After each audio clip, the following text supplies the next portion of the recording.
Oh, wow. Good morning, everyone. I am officially calling our Friday, September 16th, Washington State University Board of Regents meeting to order.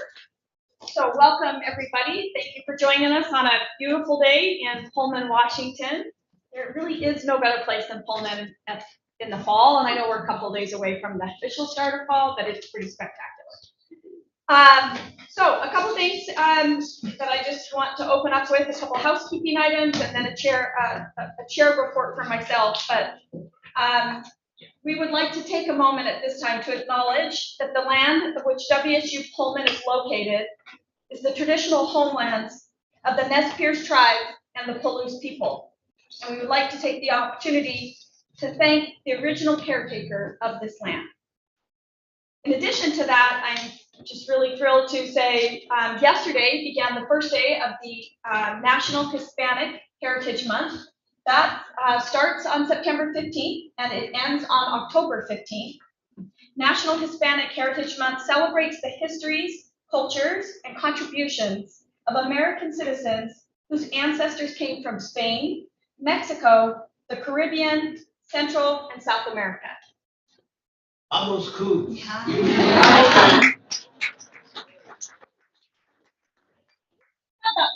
Well done. I would like to remind everybody here today and in the audience that we and others that you're invited to view the Board of Regents meeting via the YouTube live stream.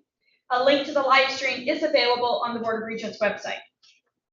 As a last item of my official report, I'd like to also provide a reminder that we will have a public comment period during this meeting. The public comment period will be after the regular agenda items and will be for us to take up to 10 minutes. Each speaker will be allotted 2 minutes. Preference will be given to speakers who have signed up in advance and who are speaking to matters that are before the board or will be before the board in future meetings. If anyone has not signed up in advance and would like to, please sign up with our board assistant, Desiree Jacobson, prior to the comment period. Please state your name, your affiliation, and your subject matter. So with that, I would just like to take a moment. I had the wonderful opportunity to come to Pullman a few weeks ago for our Vice Provost, Elizabeth Chilton's inauguration as our Chancellor of Pullman. And it was just a wonderful day and a really wonderful celebration, joining her outstanding son, Emmett, who's just a wonderful, just such a lovely, great young man. So you should be very proud, along with Michael, her husband, who's obviously just the best winged person on the planet. Because we all have to have one of those somewhere in our lives, right? But she also had her brother, who's very witty at the microphone and had a few things to say about Regents in a funny way, and her lovely sister, and then some very, very nice friends that traveled a long ways to come celebrate Elizabeth. So I was really honored to be a part of the day. And I would just, again, like to say how fortunate we are to have you in this role. And we are just glad that you are here and that you chose us. So thank you. With that, I am going to turn it over to President Schultz for the President's report.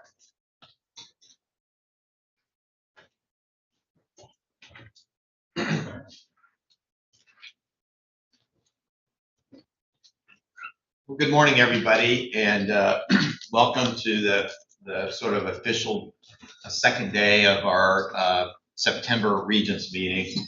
Just appreciation to our Regents. One of the things we did about a year ago is we actually started extending our meetings a little bit so that we could have more strategic conversations on the first day and really kind of dive into a couple topics as opposed to sort of report outs. And so I just appreciate the fact that many of the Regents came in on Wednesday evening, here all day Thursday, here most of the day today. A lot will be staying for our football game against Colorado State tomorrow. So thank you for your time. I really do appreciate it.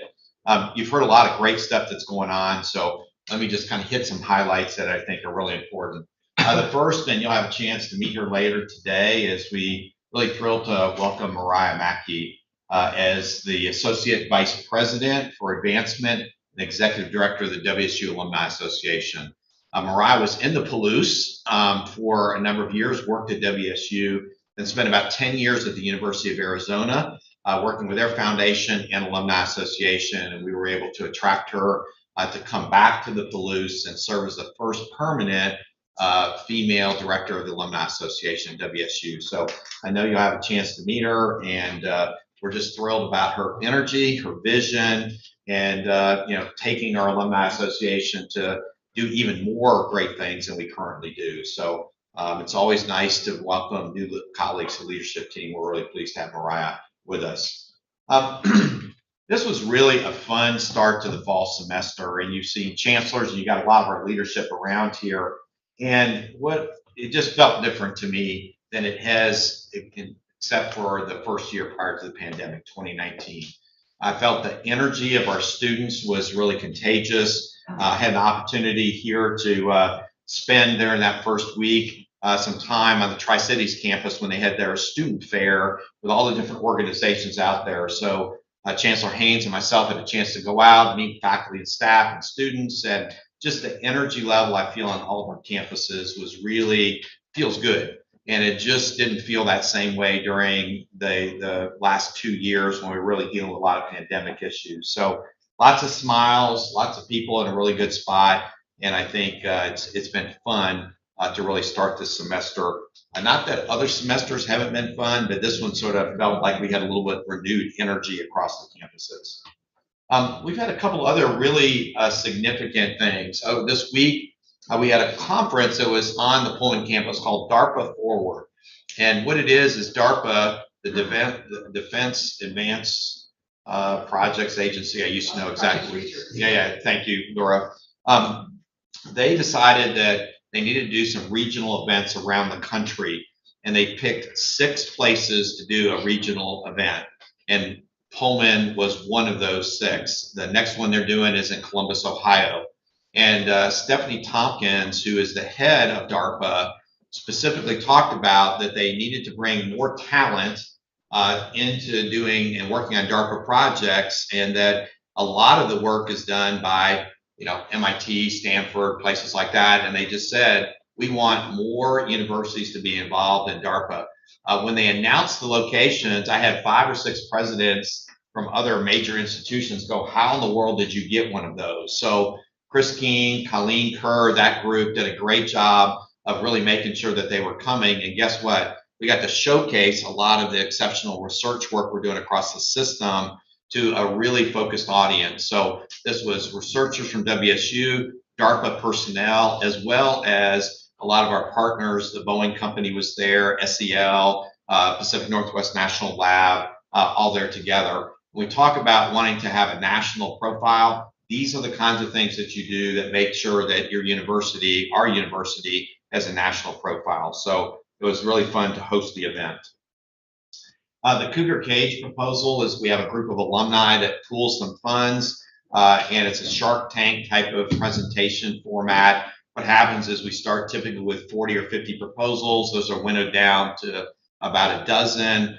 Those dozen then present to a small team at WSU. We cut it down to 6, and those 6 will go over to Seattle and do the presentation in front of a group of entrepreneurs and folks that each contribute like $50,000 a year that then supports these different projects. And they tend to support 3 to 4 a year at $50,000 each. So it's interesting. We've got faculty all across the system that have received these kind of proposals. It's for 1 year. A lot of times what it does allow them to either collect data, do some additional commercialization work. It's a variety of different things. And we've seen some real success come out of this where $50,000 and somebody's gone and gotten a $500,000 grant, $1 million grant, start down the commercialization pathway, those kind of things. And it's always a very eclectic group of projects that come, and we're really pleased to be able to do that. And for our faculty, we talk about philanthropy, all this money we raise. Sometimes it's difficult for rank and file faculty to go, okay, this directly impacts me. This is philanthropy that makes a difference to me today. This is one of those types of things that we're able to do. We want to expand this. we'd love to, maybe fund 10, 15, 20 of these a year, because it is making a big difference to our folks. And you hear some amazingly creative, fascinating ideas that are just coming out of our own faculty and staff. So we're going to continue to work on expanding this program well into the future. Every year this is, I guess, finishing my 13th year as president, starting my 14th. I've done these town hall type meetings in different formats where I go with another leader. We go around, we make a presentation. It's an open forum Q&A. There may be a moderator sometimes, but largely anybody can ask anything they want. There's not and if people are worried that they can't ask something because it would look like too challenging of a question or anything like that, there's always somewhere they can submit it anonymously in advance. So the question's asked, it's just we don't know who necessarily did it. So we're changing it a little bit this year. What we found is during the pandemic, the number of people that were able to attend went up by 2x when we went to an online format. And we found that if we do that, people can sort of watch in their office. We just reach more of our colleagues this way. So this year, what we're going to do is, since we're at one WSU, I will do these with each chancellor for their particular campuses. Because Pullman's a little larger than the others, I think Elizabeth and I will do a couple of these. We want to make sure that we're doing these together, that we talk about what's happening at each campus as well as some of the one WSU things. Regents are always invited. If you would like to attend any of these virtually, we will send the links. You don't need to do that, but we'll make sure that people are at least aware of it. And it's a good opportunity to hear directly back from employees, faculty, staff, sometimes students, the student newspaper, what kind of questions they have. And it gives us an opportunity to talk about what we want to accomplish this year and what we think some of our challenges are going to be and things like that. So, right. I've talked a lot about, philanthropy. We had a record-setting year this last year. That was a team effort. Presidents can be like quarterbacks, right? You get probably more credit than you deserve when things go well. When they don't go well, sometimes more blame.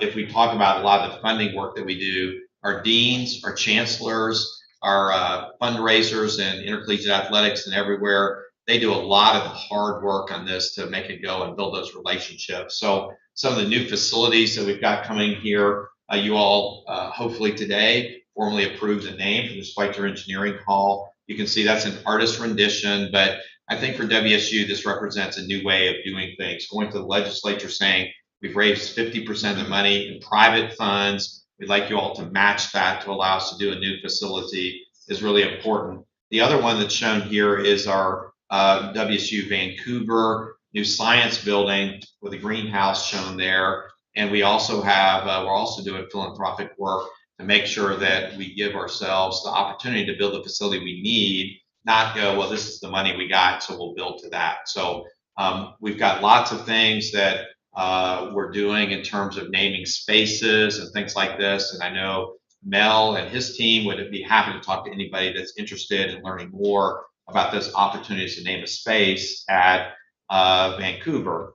Now, one of the really interesting things that the WSU Vancouver team decided is some of the early naming were women, indigenous women in science and engineering and places like that, that those rooms are going to be named for. So it's really a different look on how to do that. And I think it really fits the culture extremely well of our Vancouver campus. And again, Mel can speak to that at a later time.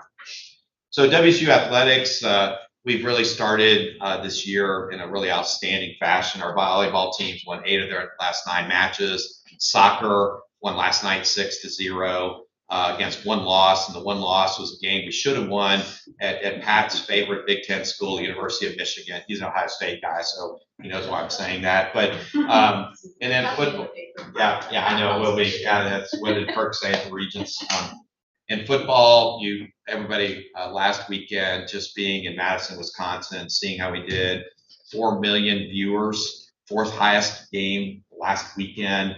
That's a great opportunity to showcase our national brand, and really appreciate the great job that our coaches, our athletic staff are doing, hiring well, retaining well, and then of course our student athletes just really performing at a very high level. We want to welcome our new women's golf coach, Sophie Agard. She was 7 years at Cal Poly. She there had 3 Big West conference championships, 3 NCAA regional appearances, was Big West Coach of the Year on 4 different occasions. So if we look at the caliber of individuals we've hired over the last several years, I think Sophie just fits really, really well with all those others. The other thing that the board had an opportunity to participate in yesterday was really around strategic planning. And we talked about, and Elizabeth may comment further on the WSU Pullman plan, and we talked about the system plan. And one of the things that after COVID, we really needed to do a refresh. So what I've got now, I'm going to show in the next one, a little short video that just gives you a sense of maybe what happened when we did the WSU system plan session earlier this week in preparation for actually our presentation on Thursday.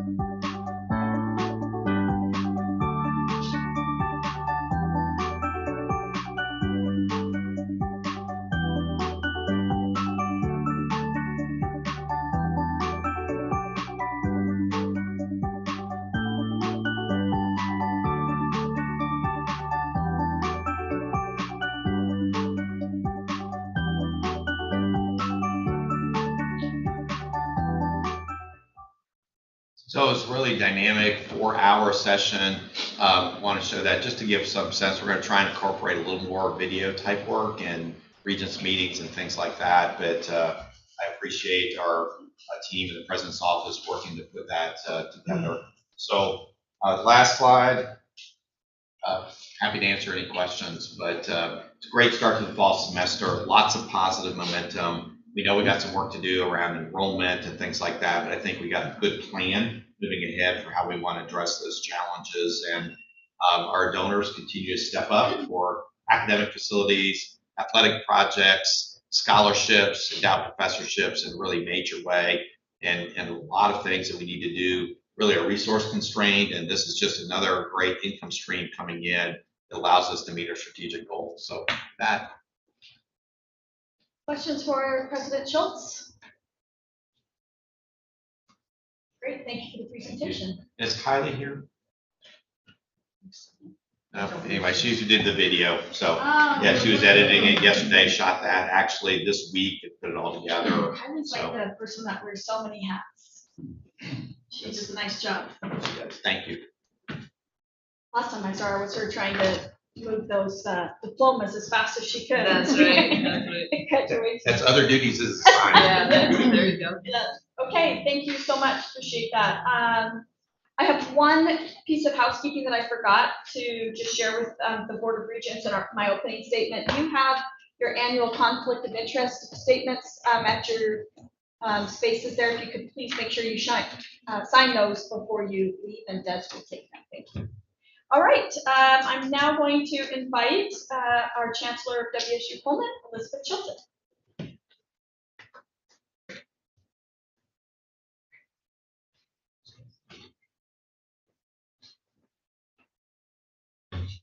Well, good morning, everyone. Okay, so I'm just going to give you a quick update. Those of you who attended yesterday heard a little bit about the Pullman strategic plan, which is in draft form, but this is more an update on my role and the team and the work that we've been doing on the Pullman campus since it's a relatively new role. So what I would say is in my new role as Chancellor of the Pullman campus, much of what I've been working on really for the past year is working with my colleagues to define the role and the elements that make the WSU campus distinct from the system. And that has a lot of threads because we have not thought about the flagship campus in that way before about a year and a half or so ago. Really, what is it that makes it distinct? And looking at each of the areas of different functions, the finance, the facilities, the marketing communications, student support, where there are always going to be overlaps because we are one WSU, but what are the Pullman specific functions that we need to pay particular attention to? So in addition to working with my colleagues to develop the leadership and the organizational structure for the campus, and of course, managing the day-to-day of operations, I'm looking forward to building upon the strong town-gown relationships that Kirk and Noel have established in their tenure here so far. And we talked about this a little bit yesterday, but Pullman is a true college town, and the city of Pullman and Washington State University and Pullman are really inextricable. We share so much in terms of our identity, our infrastructure, and our general well-being. In fact, it was so interesting. I mentioned that we had a survey of over 1,000 folks responded to the Pullman Strategic Planning Survey. And our students in particular expressed a feeling that they were true members of the Pullman community, which I really appreciated. That's something we want to build on in the coming years. One other area that makes my role unique is my other hat as the Chief Academic Officer for the WSU system. And the majority of the WSU academic colleges have their home office on the Pullman campus here. That's 7 of our deans have their main footprint here. And yet, of course, their academic reach spans the entire system. So this really takes an opportunity to take our global expertise and really focus it then on local solutions, whether that be on the Pullman campus or any of our other campus locations or extension locations throughout the state of Washington and beyond. I really appreciate being able to brief you on the burgeoning Pullman strategic plan, the first ever Pullman strategic plan yesterday. And just want to recognize that this is the collective work of our faculty, our staff, our students, and employees, it's really going to be my roadmap as I chart the course for the successful future of the flagship campus. Of course, none of this would be possible without my amazing leadership team. And I want to take a quick moment to introduce, I think many of them are here today, Asif Chowdhury, Vice President and Vice Chancellor for International Programs. He is not here today. Pat Chung, of course, Director of Athletics and also Vice Chancellor for Intercollegiate Athletics. Tremaine Gaither, Interim Director of Community and Public Relations. Lisa Guerrero, Vice Chancellor for Equity and Inclusive Excellence. Lisa is here. Ryan Hardesty, many of you met him at the reception yesterday, the Executive Director of the Jordan Schnitzer Museum of Art. Haley James, formerly known as Haley Rupp, the Deputy Chief of Staff of the Pullman campus. Chris Keene, I think Chris is not here, but the Vice President, Vice Chancellor for Research. Christina Peterson-Wilson, Chief of Staff for both sides of my brain. And Ellen Taylor, Vice Chancellor for Student Affairs. So thank you to all of them because this is a team sport, to be sure. So in support of the focus areas that I talked about yesterday, and really I tried to map how the Pullman plan priorities map to the system-wide strategic plan and to Kirk's priorities as president.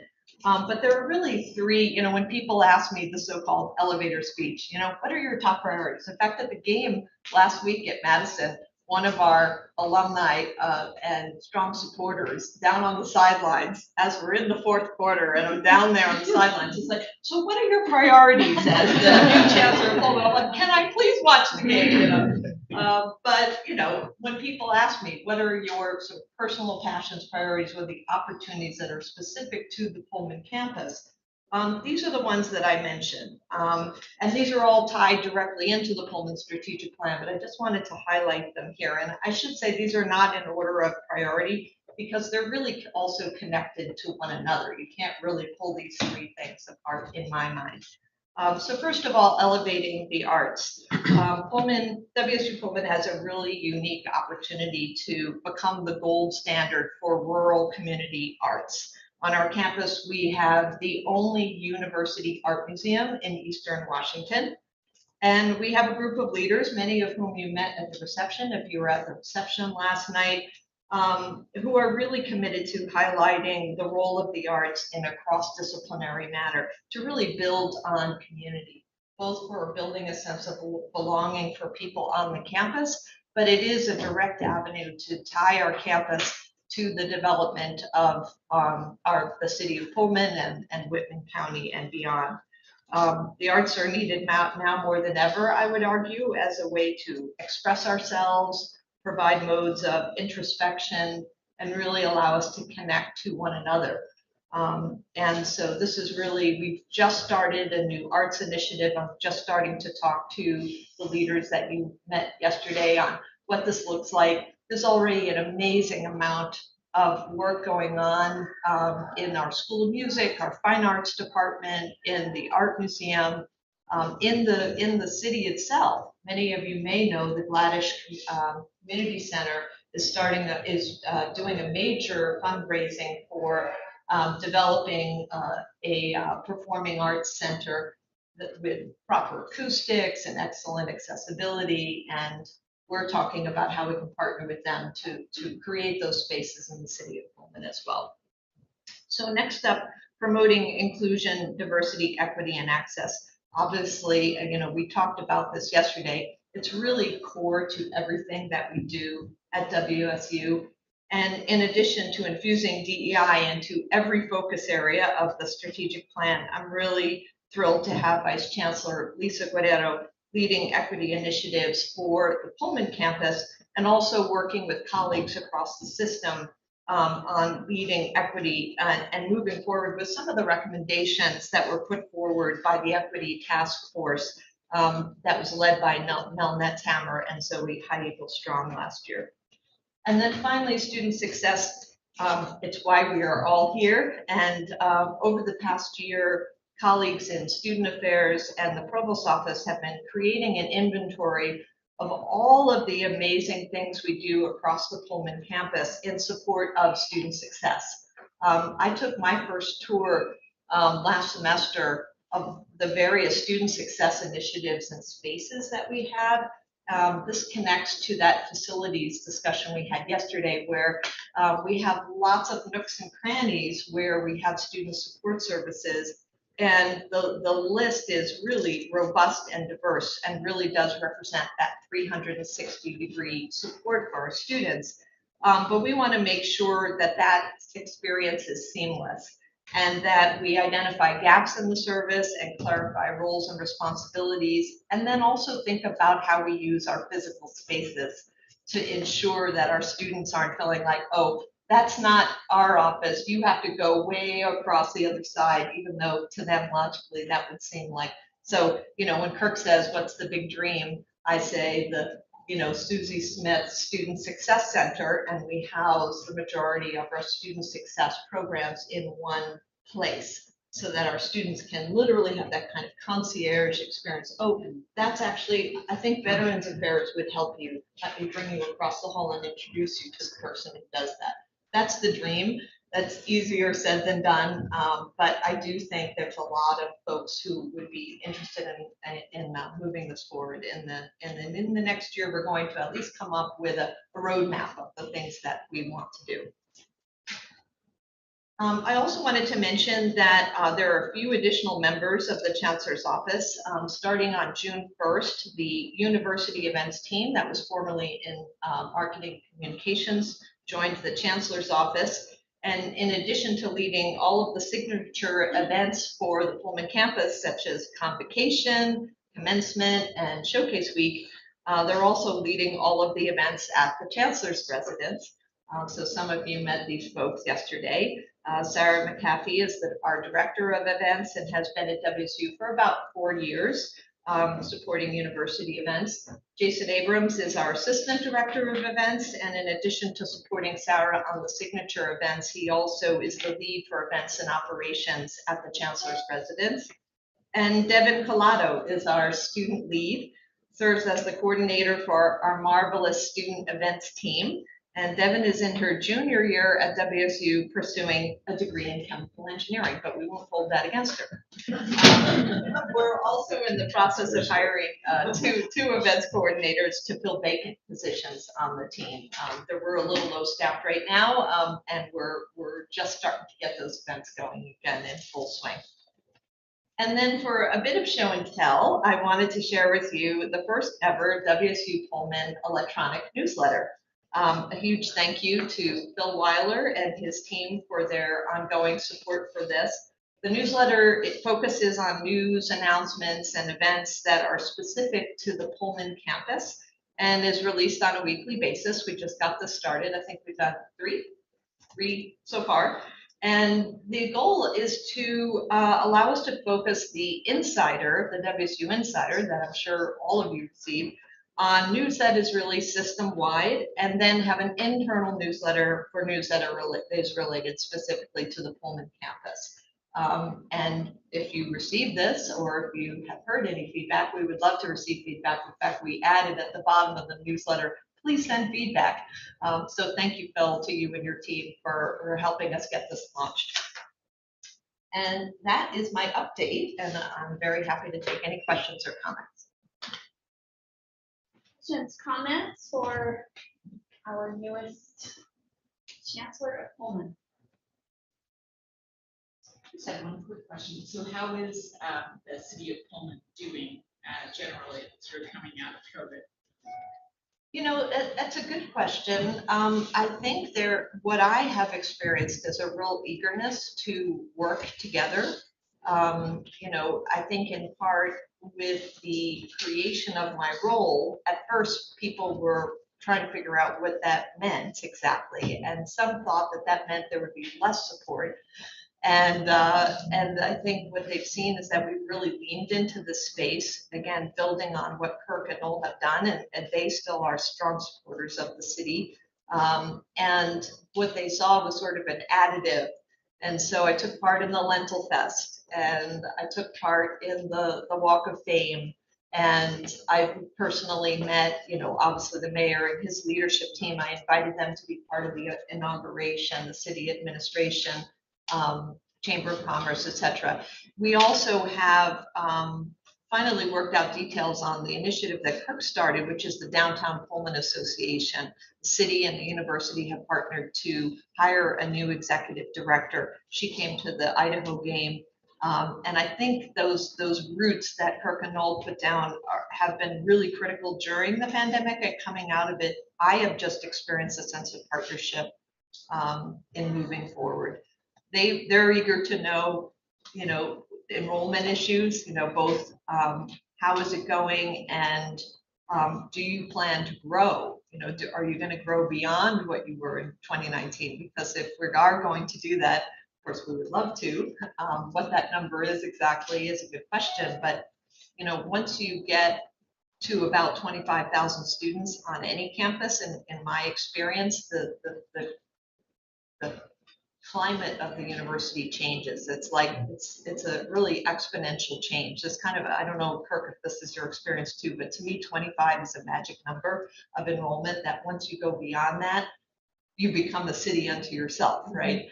So if you want that true town gown, you know, that's probably a ceiling. Now, you know, Saichi would say, yeah, dream on, Elizabeth, that we're going to have 25,000 students in Pullman, but they are asking those questions. Where do you want to go in the long term? Where do you think we can go in the short term? Because things like housing, infrastructure, and the businesses are really critical. So that's, I don't know if that answers your question quite, but I think there's a feeling of true partnership, and that's what really matters. What do you hope to do with the focus on the arts? Which I actually think is a good thing. Yeah.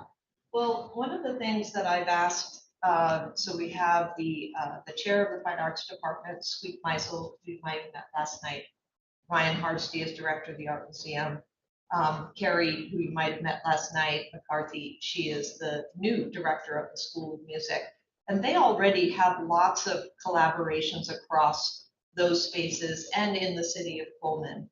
I happen to sing in the Palouse Choral Society, and there are a lot of WSU folks, and there are a lot of city folks. The mayor sings in that group with me.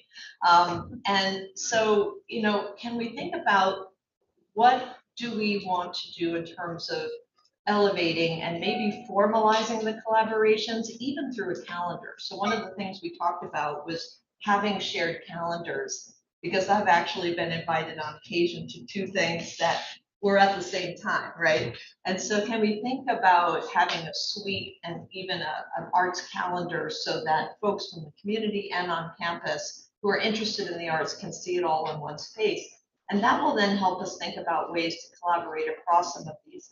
They've put on, there was a performance that Ryan and the School of Music worked on last year, where we used the Elson Floyd Center and had a pianist and Aaron Aguilé, who's an opera singer, in fact, both on the faculty, perform Schumann with projected art from Kiko Hara, who now has an exhibit at the Art Museum, and our AOI group helped do the digital projection, and then of course Student Affairs is organizing the space. This is true collaboration, and it was amazing. And we do things like that, but they tend to be a little bit ad hoc. So the idea is, could we be more planful? Could we have a kind of strategy, not necessarily another strategic plan, but a strategy for how we make sure we're elevating these opportunities and provide those cross fertilizations, if you will, and then also making sure we're inviting the Pullman community in. There are not a lot of good large performance spaces. That is another issue that has come up. And so, whether it's partnering with the Gladish, or whether it's looking at renovation possibilities for our existing spaces, or making this part of the Pullman master plan, is making sure we have spaces so we can invite the community in, and maybe even broader community, and have this be a destination for community arts. So those are some examples, but I really want the folks who are the experts on this to really work with me and make recommendations going forward. Great, thank you.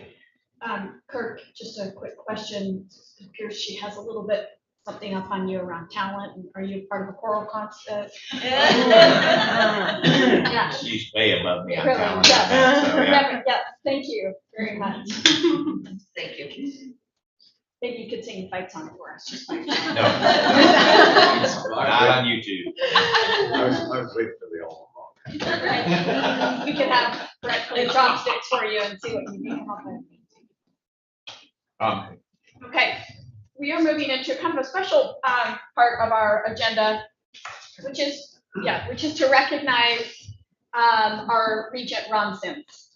And Kirk, I'll turn it to you to say a few words, but I just would like to say, for those of us who have been fortunate, and boy, Washington State has been fortunate to have a leader like Ron Sims, who has sacrificed just so much to represent everyone in the state of Washington.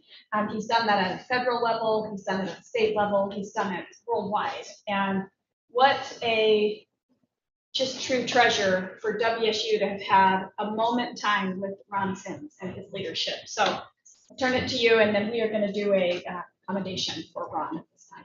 Yeah, Ron was, along with Laura, was the last two of the regents that were actually part of the hiring committee when I was hired as president in 2016. So Ron was one of the people that sort of helped onboard me, if you will. When I think about Ron, a couple things always come to mind. Whenever I would call him, and normally if I have to call regents, it's not to say something great happened. It's always, something else. And Ron would always go, Kirk, I support you. I support where you're going. You can always count on me. And it didn't matter kind of what it was. I mean, we would talk about it. He wanted to know details, but Ron was always, there to support. And I remember when we had a set of our students that felt that we were not doing work in the diversity, equity, inclusive excellence space the way we needed to, and we're sitting outside here. Ron drove over to make sure that he was here to support the university leadership and to talk with the students, and not, and sort of be a bridge there. And I remember him telling the students that, you're asking for these things, that's important, but you're going to have to be involved with the administration. You can't just sort of say, here's what we want and leave. And I just appreciate everything Ron did. He was always had good advice. He'd done an awful lot of things with the federal government, with King County, with the state of Washington. And, I'm going to miss him as a regent. He's got big shoes to fill for whoever takes his space. So we look forward to recognizing Ron formally, sometime when we're in Seattle. Yes, for sure. We will miss Ron's storytelling too, because he is a wonderful storyteller. If you got lucky enough to sit next to him at dinner, it just, you didn't even know the food was there because you were kind of enthralled with his story. So at this time, I would like to read commendation for Ron Sims. Whereas on December 14th, 2011, Governor Christine Gregoire appointed Ron Sims to the Washington State University Board of Regents, and in 2018, Governor Jay Inslee reappointed him for a second term. And whereas Regent Sims brought to the board the experience and wisdom from a distinguished career as a true statesman and a political advocate for higher education. And whereas throughout his tenure, Regent Sims brought valuable and enriched deliberations with clear insight, integrity, experience, and wise counsel. And whereas Regent Sims has given generously of his time and resources to advance equity and diversity, promote healthy lifestyles, and enhance the lives of students, especially first generation and low income students. And whereas Regent Sims' service as a member of the board can be characterized by his steadfast commitment to the state of Washington, this institution and its faculty, staff, and students, as well as to his fellow regents. And whereas it is the earnest hope of the Board of Regents that he continue to be a loyal friend and a proponent of Washington State University and a champion of higher education in the state of Washington. Now, therefore, be it resolved that Ron Sims be commended for his dedication and service to Washington State University and the state of Washington.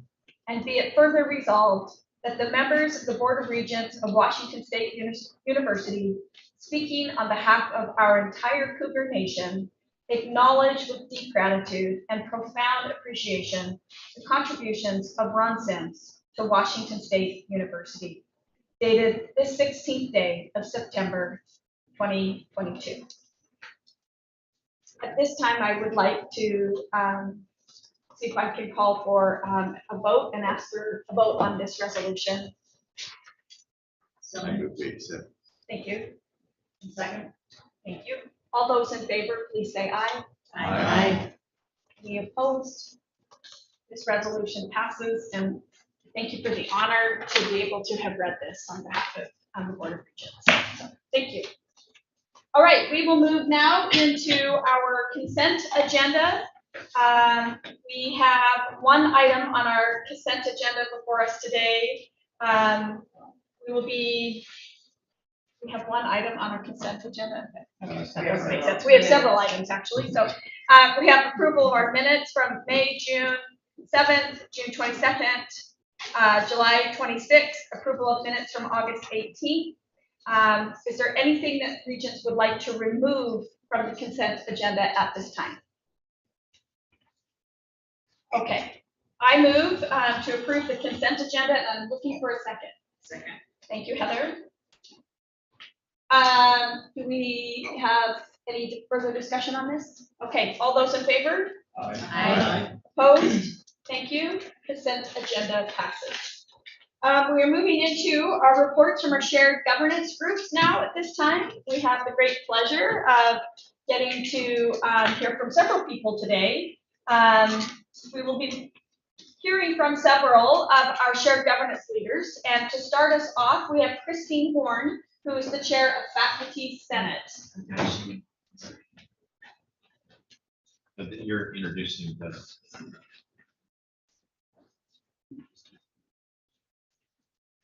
Do you want me to introduce them? Is that fine? Okay. Would you like me to go through and introduce all of them?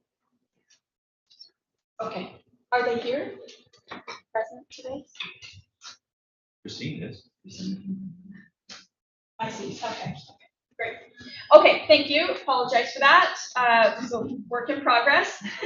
If Kirk was doing a better job of singing, we'd be in a. I knew it was my Kirk's fault, just like at home. It's like the quarterback. It is now your fault that things have gone sideways. All right, I would like to introduce Christine. Thank you for joining us. Thank you for having me. I'm happy to be here. As you know, this is the time again for our annual changing of the guard, and so we really appreciate the service of Doug Hall and also Dave Turnbull, who is continuing to fill in work with this meeting. I wanted to. So over the past year, I've been the incoming chair, now the chair, and I want to give you a sense of the kinds of issues that I think faculty have been concerned about in general and really paying attention to. They are, first, issues related to streamlining processes and removing barriers in order to better achieve our goals. And then I'm going to give a couple of examples. So an example of how this has come up really recently is in working with Bill Davis in the Provost's office on course modality issues and credit hour issues. So you may be aware, for example, that our accrediting body is asking us to make sure that our credit hours and our courses are aligned with the actual work that's required. And we really appreciate working with Bill on this and Bill's effort to make this not just a hoop jumping exercise, but also to make it actually pedagogically useful. Similarly, we appreciate working with Bill on our course modalities. Now that we're in this new Zoom world, how do we use creative and effective pedagogy while still sort of meeting some of the practicalities that we have to meet? And so we appreciate them work on that. So that's one kind of priority. Another issue that faculty have been concerned about is aligning our resources with our priorities. This is coming up, I think, in multiple ways, but one thing we've appreciated is being able to get feedback on the salary equity process that is rolling out this year. And we look forward to an expansion of that and continued opportunities to provide input and improve that process. And then the third general priority has to do with faculty well-being. And again, the salary equity process is important for that. More generally, I think we also appreciate it's difficult to have equity and to have good morale when things are ad hoc and unclear. And so we really appreciate the efforts that Provost is making in a variety of ways to really clarify processes and have things be more transparent. And we appreciate being able to participate in those efforts. I do want to say about faculty well-being, piggybacking on Kirk's earlier comments, that it's been a tough couple of years. You may be aware that spring was particularly tough, and you may have seen the nationwide articles about the challenges students are having engaging in the classroom. I do want to give you actually, a colleague of mine from another university said it, who's had a very long career, said it was his hardest year of teaching in his entire life. So I do want to convey that I'm hearing a different message now. I had one faculty tell me this is the first time in 2 years that I can honestly say I'm excited to be in the classroom. I had somebody else tell me there's just a different feel in the room, the energy is different. And so I just want to sort of amplify what Kirk said, that it feels like we're turning a corner and moving in a positive direction. So I did want to say that. So we are looking forward to what the year will bring and look forward to continuing to work with leadership to move WSU forward. And I can answer any questions if you have any. Any questions for I have a question. Has the faculty felt that maybe, I'm trying to think how to phrase this. Because of the pandemic, and there was all this online learning, and it was a very difficult time for everybody. What's the sort of general feeling of the faculty as far as how the students are performing now, having to spend a couple of years online as opposed to being face-to-face in the classroom? Have they feel like there's sort of been a loss of trajectory and advancement, or do they feel like the students have sort of bounced back and have sort of continued an appropriate amount of learning during those 2 years? Yeah, so my sense of that is ad hoc. But just from what I've heard, I think there is concern with students coming in, having had high school, so high school math in a different kind of environment, that they may not be as well prepared. We're just trying to work with that. So I do think it's an issue. I can't really say how widespread that is. I don't know how pervasive that is. What about the students who were already, our students in classes, but that they had to spend a couple of years, so not, the high school issue, I've heard from a number of people, but I'm just wondering about those students who were already in college, that had to be, out of the classroom for 2 years. Yeah, that I don't know. I mean, just one piece of information, the fall of 21, we saw an increase, or I should say a drop in grade point average, especially for the sort of lower quarter. And we had a policy on the books where if your grade point average dropped below a certain point, you were asked to take a semester off. And we waived that, and I believe we may have eliminated that now, because the idea was we want you to stay here and take advantage of the support services. If we're sending you off wherever, then you may not come back at all. And that seems, I think Bill presented to the Regents student in the spring, Bill Davis, that we can actually statistically show that that had a positive impact on students staying here into their second year and continuing then to get back on their feet. Yeah, Bill Davis is going to have a discussion with us and faculty senate about that, and he's interested in extending that for a year to see if we can improve it even further. And we just would like to acknowledge Christine and Doug. They've been very intentional and diligent of connecting with me directly, and have come to Spokane and sat down to visit. So I just appreciate the communication and the outreach. You've been really great at that. So thank you. We appreciate you Yeah. meeting with us. Yeah, it's excellent. So it's good connection between the board and faculty. So thank you very much. We Thank you. appreciate it. Okay, we will turn it to our foundation board of directors report, and we have Mike Connell that will be coming up to speak to us.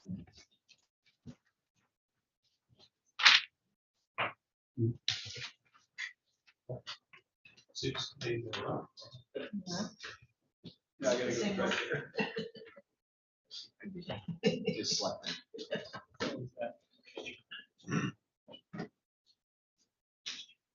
Good morning, everyone. Thank you, Madam Chair, and I agree with you. Where would you rather be than the Phillips on a fall? Thank you again for the invitation, and thank you to our Board of Regents for your service to WSU. We are grateful for it and better for it. For those of you that are not aware, in my capacity as the Vice President for Advancement, I have oversight over our fundraising as well as our alumni relations.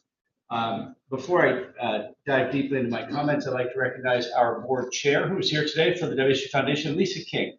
Thank you, Lisa, for all you're doing for WSU and the WSU Foundation.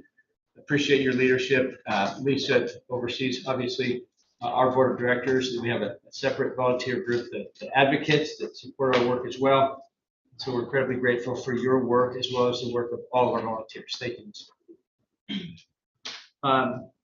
I'll spend the majority of my time in the development space, and then I'll turn it over to Mariah. Kirk mentioned that we recently hired Mariah Mackey to lead our alumni relations efforts. As you can see on the slide, $154.3 million. Just take a deep breath and pause and try to process just how much money that is. That's a lot of money. That's the best year in the history of Washington State University's fundraising. And so we're incredibly appreciative of the support of our donors. 41,000 distinct donors contributed to that total. That in itself is also quite amazing to me. When you think of fundraising at WSU, it's broken out by the campuses, colleges, and units. 18 of those areas exceeded their goal for the year. So this was very much a team effort in terms of the shared success. Yesterday, we talked a little bit, Madam Chair, in terms of where those dollars go. That $154 million went to more than 1,900 unique accounts within the WSU system. So we also talked a little bit yesterday about our endowment. We finished the year at $634 million, started the year at about 650. The endowment distributed more than $23 million in support of WSU. So as we've talked about before, one of the reasons we have endowed funds is that steady, reliable support of critical programs. We've talked a lot about and are incredibly grateful for the generosity of Dr. and Mrs. Schweitzer and the employee owners of Schweitzer Engineering Laboratories.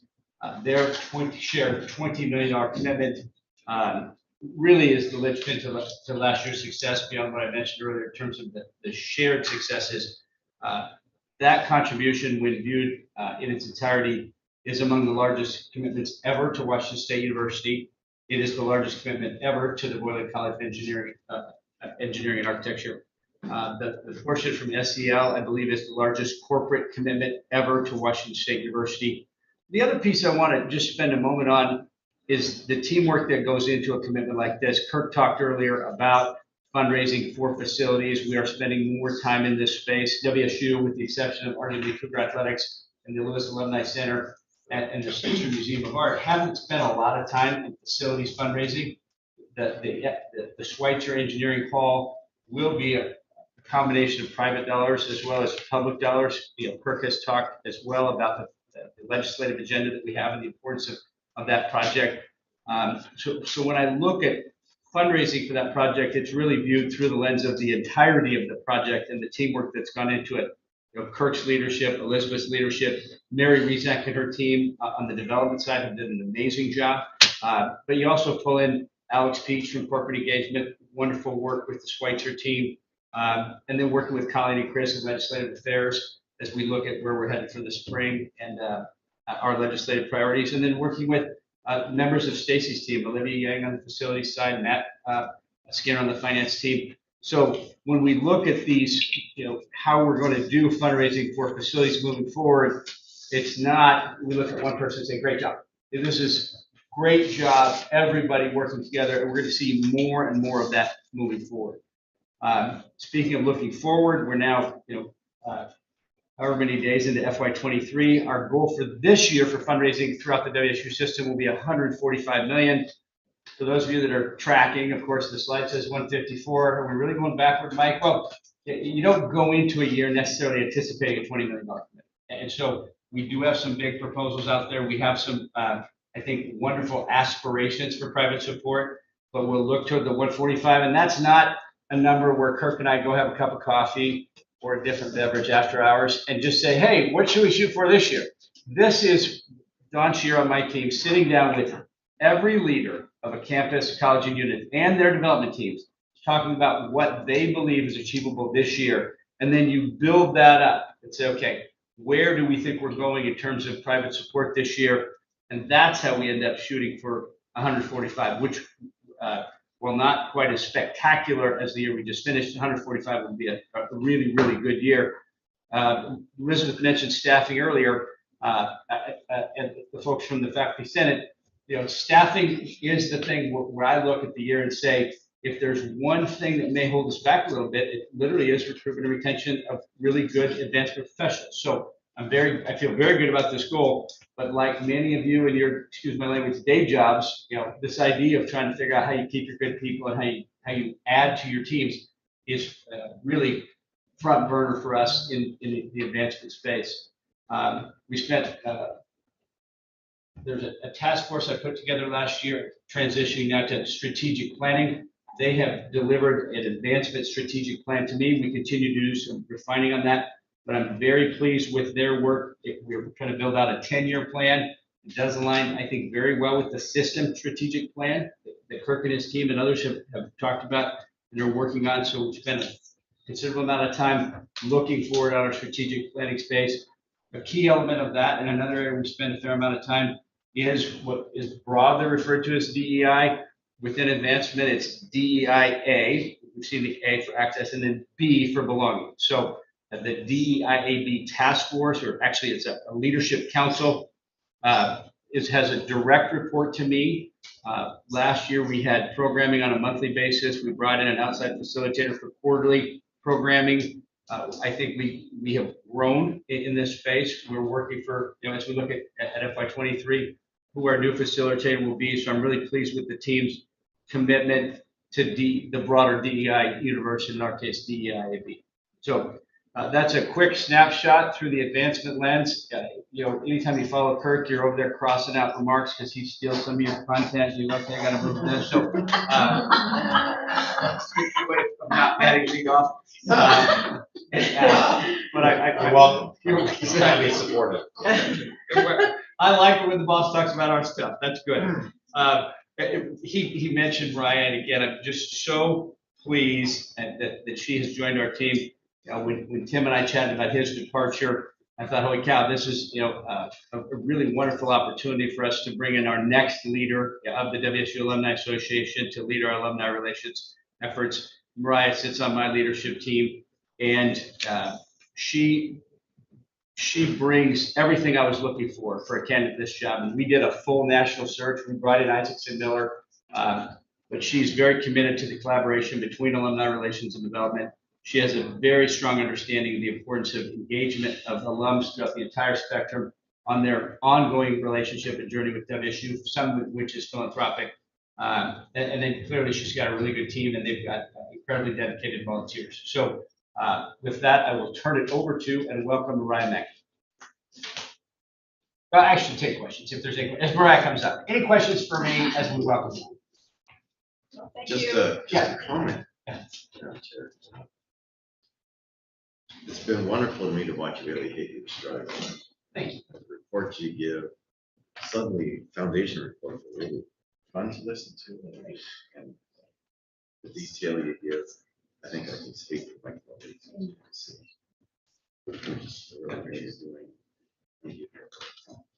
Thank you very much. I really appreciate your emphasis on team, and you have been so successful within this team of being able to raise the single largest amount of contributions in 132 years, and that's amazing. I also think that you have done an excellent job of elevating the small gifts too, because every gift matters and gets us to that goal. And so just really appreciate your leadership. So in your effort to also make sure that everyone is recognized, I just wanted to, in Brett's kind of continued comments, we appreciate what you're doing. So this is outstanding. Thank you. I appreciate that. I really appreciate, to me, it really is about people. We have to have really good people who are committed to doing their work well. And then the way fundraising is built at WSU, we must collaborate. And the other piece that, and again, I appreciate the fact we're in a public setting and he's the boss. This job is a lot easier when you have a university president who is committed to advancement and happens to be really good at it. So thank you, Chris. There's your talent that we just. I'm better than singing. Wait a minute. No, than me singing. Oh. Yes. Not singing. Sorry. You need to sing it when you can bring it. There you go. Nice. That's directly from my dad over on Guam. Okay. Well, welcome. Yes. We are so Thank glad you. to have you Thank back you. at WSU. Thank you. I appreciate it, and thanks for the chance to come and meet all of you today. And thank you for the introduction and the second introduction. Again, it's a return home for me. So I spent about 17 years working at WSU, previous to my time in Arizona, both in enrollment management and alumni relations. So I'm coming back to a lot of familiar faces and meeting a lot of new folks. But really appreciative of the leadership and the welcome that I've received, both from Kirk and Noel and Elizabeth and all of our chancellors too, and then our colleagues at the foundation. And I've had a chance to meet a couple of you so far, and I appreciate that. I'm 2 weeks on the job now, and in that 2 weeks, thank you so much, Pat, for the wins. You made my job so easy for those weeks. Alumni are really, really excited. I just got back from Wisconsin last weekend, where we did a number of alumni events, and they came out in force. So they are excited about the season and getting involved and really coming back from the pandemic, reconnecting with each other all across the country. So that's been fantastic. Also had a chance to meet with La Alianza and our Black alumni who were here for weekend events. In the first 2 days that I was back, and again, 2 really engaged affinity groups for the university that are here to learn and to reconnect and re-engage and are excited about the direction.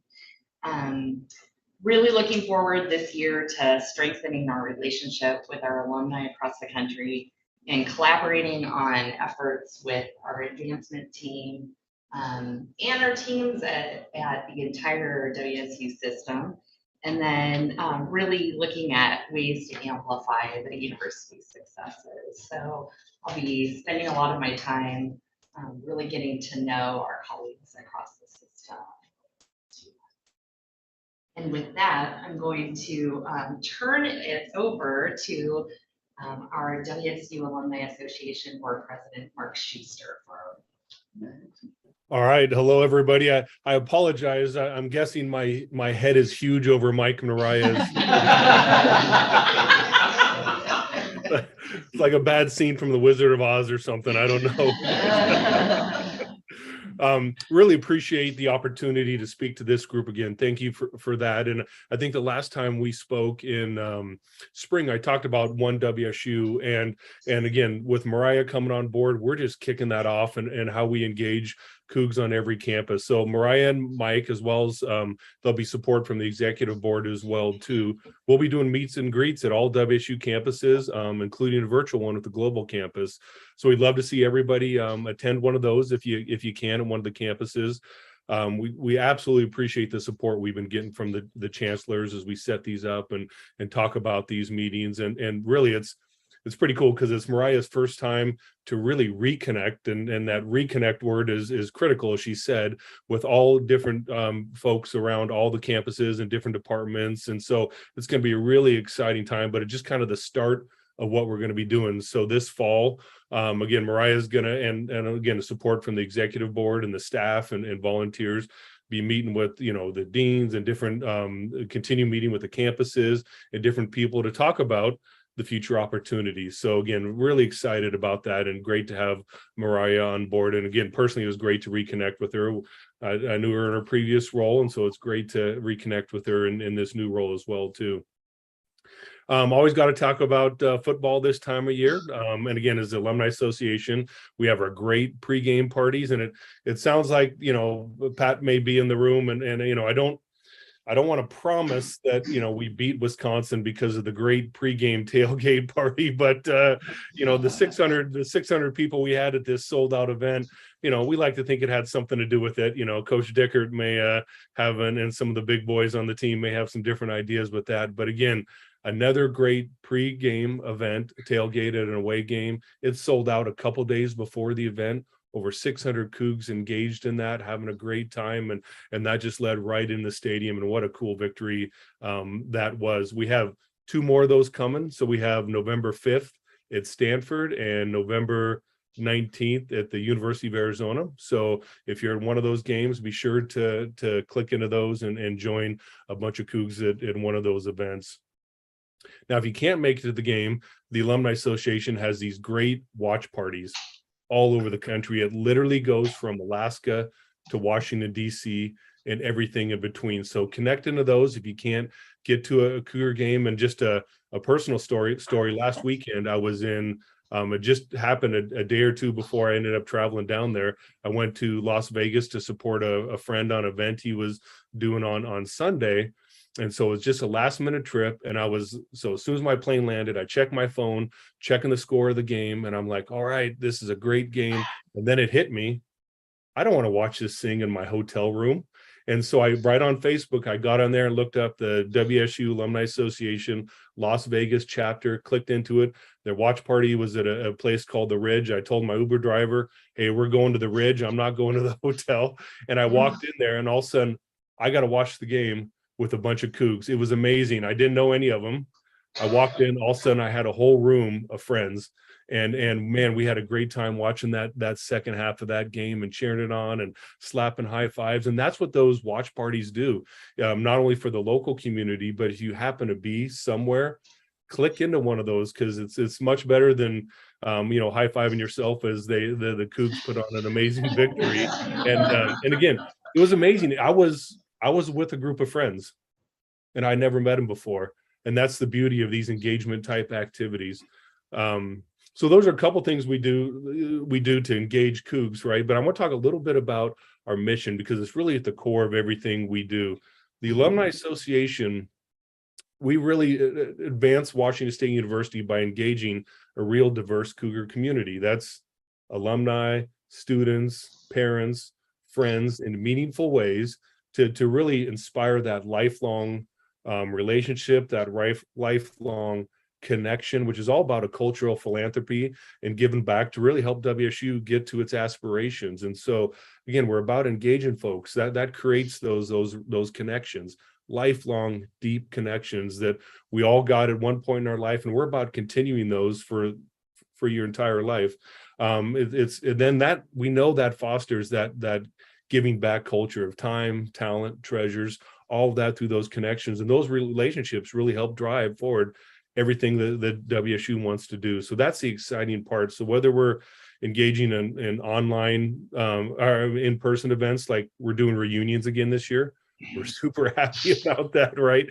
We have our Cougar, professional development with the Cougar Online Learning Consortium. And then I mentioned, we have so many meaningful events at our 54 chapters and clubs. So there's throughout the 12 months, there were always things going on with those chapters and clubs. So we have a lot of ways to engage folks, and really that is at the heart of what the Alumni Association does, engaging Cougs everywhere. That's what we do. That's what we love to do. That's who we are. And so that's the exciting part about it. And just before I finish up, I got to give a quick shout out. We have Cougar 9 is now out, right? And I promise it's not open yet, right? So it's from Basalt Cellars down in Clarkston, and as the bottle says, they are wickedly smart Cougs at Basalt Cellars, and they are so proud to be part of the Cougar Wine Series. And so such a great program. It's out in stores available. I just bought a few bottles yesterday at a local store here in the Tri-Cities. And then as soon as the weather cools down a little bit, it's going to be then shipped out to the Wine by Cougar members as well too. Just got to wait for it to cool. So it just helps with the shipping and the quality of the wine as it gets to everybody's doorstep. So with that, I just say thank you, and I'll open it up to any questions or comments from the group.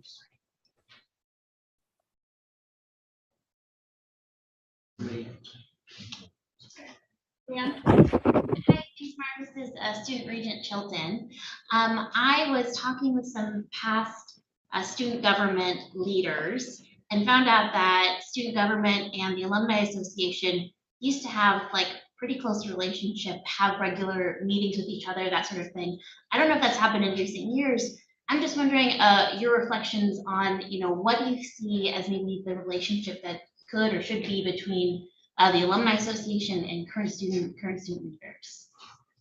That's a great question. I don't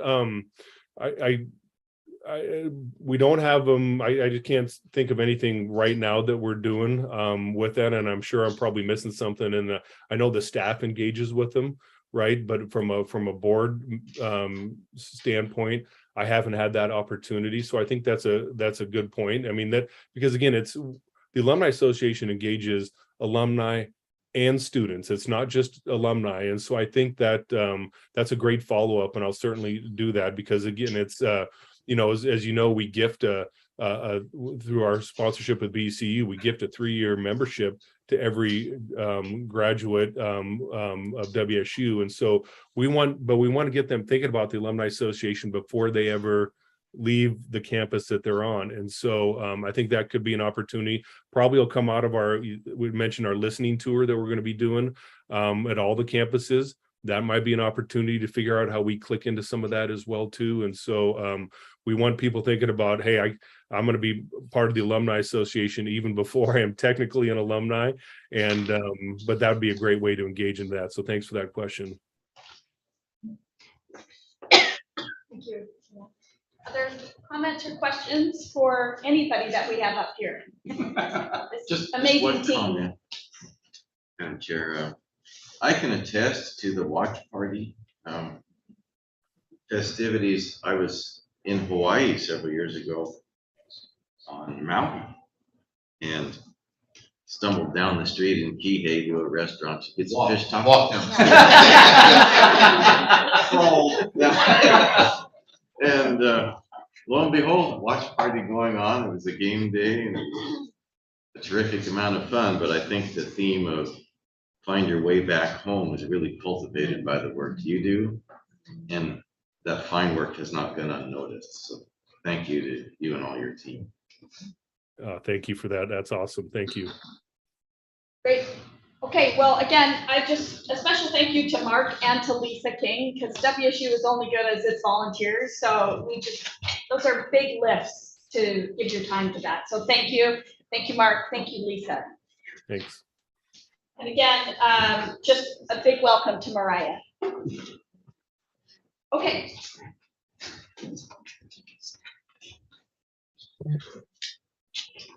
Next up, we have our ASWSU president, Jacob Martinez. Welcome, Jacob.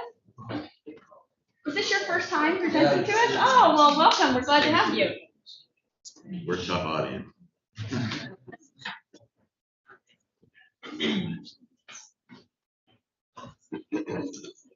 Yeah, well, good morning, everyone. My name is Jacob Martinez. I'm the new ASWSU president. I'm super excited to share the upcoming plans that we have this upcoming year. I know that our executive board and our Senate of ASWSU have been working diligently and closely with each other just to ensure effective communication. I want to so these are just a couple key points I'm going to go over. To start off, it's the compensation for undocumented students. This issue was one of the issues that I wanted to focus on when running for this position. I know the community has come forward about this, and so I know me and my executive staff and the Senate want to find new ways on how we can combat this issue. I know that our legislative team has been working with the Washington Student Association, WSA, to find new ways of how we can combat this issue, whether it's through scholarship or some kind of fund. So I know that this is one of the big issues that we're focusing on, and I know that during Cougar at the Capitol, this is what we're pushing for with the other campuses that are a part of WSA. Next up, we have our emergency contraceptive vending machine. This one I'm super excited about because currently our director of university affairs has been working with the Women's Center and has been working with Cougar Health Services to get an emergency contraceptive vending machine implemented.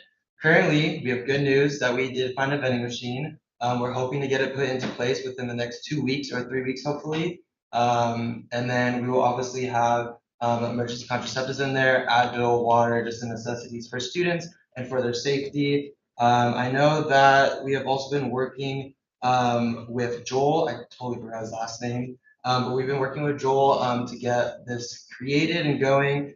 So super excited for that. Next up are psychologist counselors. I know that I've talked with Ellen Taylor about this and seeing if we can get more psychology counselors, just because a lot of students have come forward to me and saying that they've been put on a 300+ wait list to get a counselor to talk with them for the one-on-ones. They do have group therapy, but that has shown not to be as effective for some students just because they want to have that one-on-one with their counselor. Hopefully we can get that going. I know this was a major issue, and I know that mental health is something that I wanted to push for during my campaign and during this presidency, whether it's providing more resources or even just getting more counselors in place.